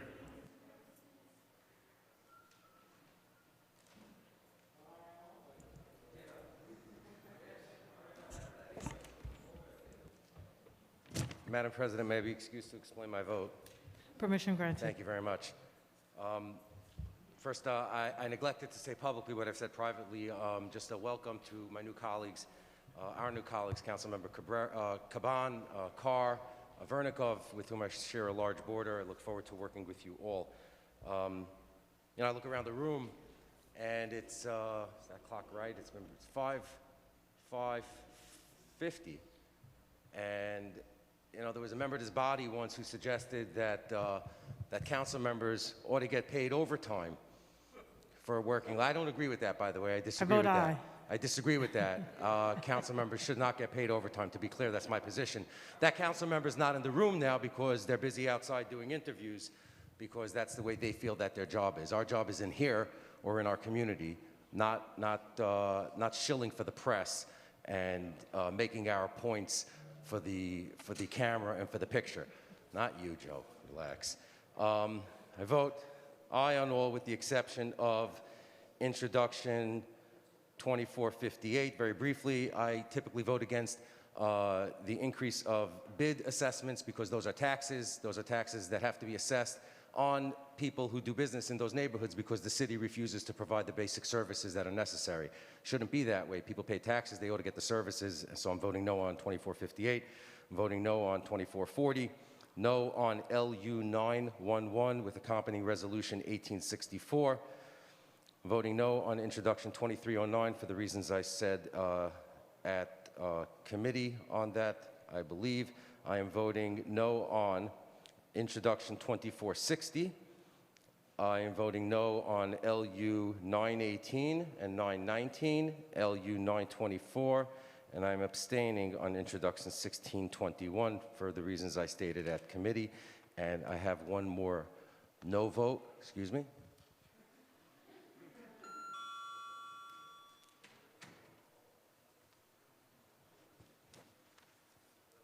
Yeah, it's on. I'm usually better at this.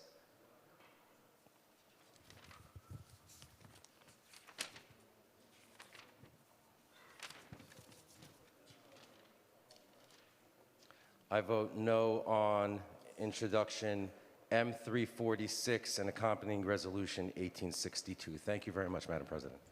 Thank you.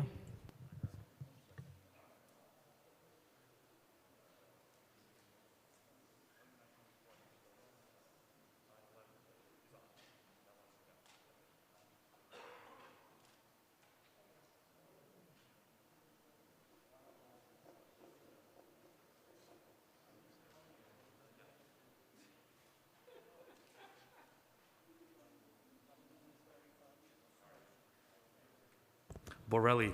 Always problems, huh? Always problems. I vote aye on all except 1621A, 2309, 2440A, and M346 with accompanying resolution 1862. Good night, everyone.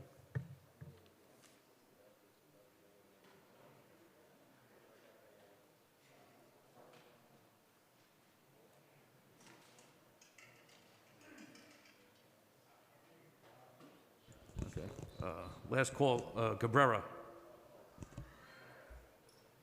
Ruben Diaz Sr. Perkins. Rodriguez.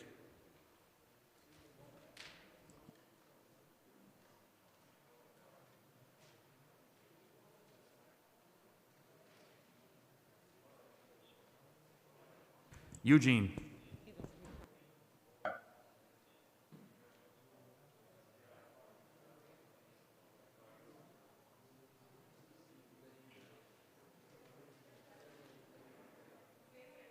Councilmember Eugene? I vote aye. Thank you, sir.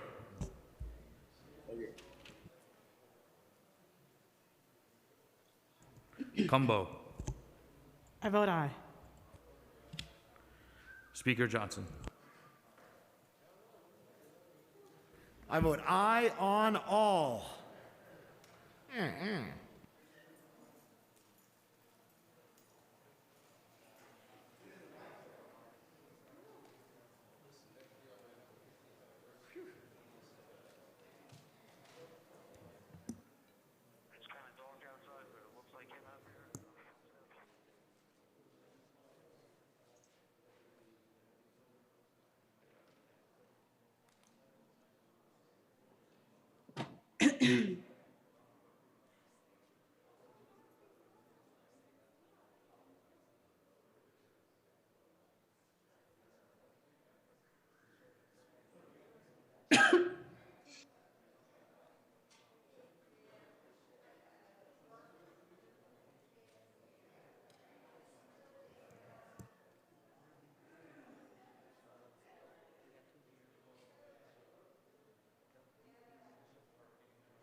Folks that are on Zoom, we still need you. We have a resolution. So please don't leave.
just 3 pages.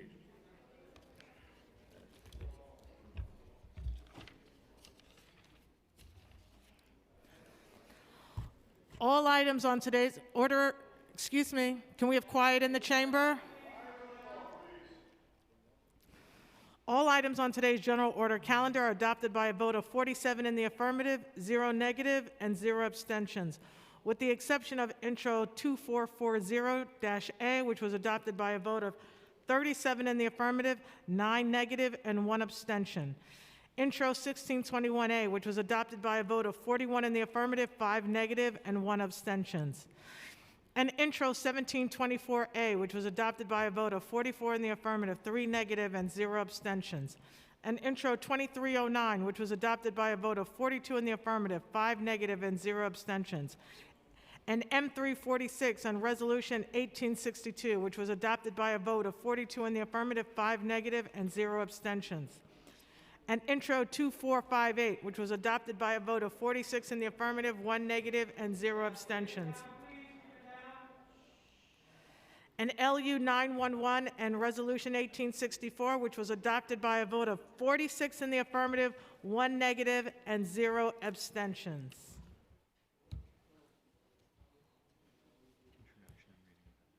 Introduction and reading of bills. All bills are referred to committees as indicated on today's agenda. Thank you. We'll now move into discussion of resolutions. Are there any council members that have signed up to speak on today's resolutions?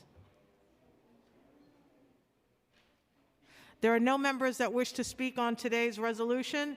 If we could please have quiet in the chamber. We are now going to move into a voice vote on today's resolution. If you wish to vote against or abstain from today's resolution, please notify the Legislative Documents Unit by email. Right now. I'll now read today's resolution into the record. Resolution 976A calls on the New York City Controller to instruct the pension funds of public employees in New York City to divest from and avoid any financial exposure to companies involved Quiet, please, in chambers.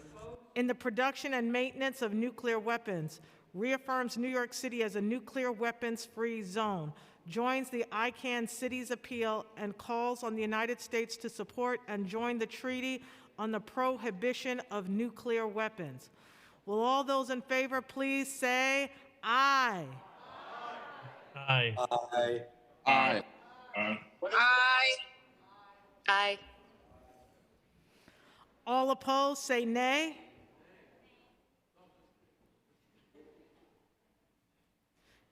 Hard to tell sometimes. Any abstentions? The ayes have it. We will now move into general discussion. Are there any members that wish to speak on general discussion? I'm informing Speaker Johnson that we have 12 members ready to speak on general discussion.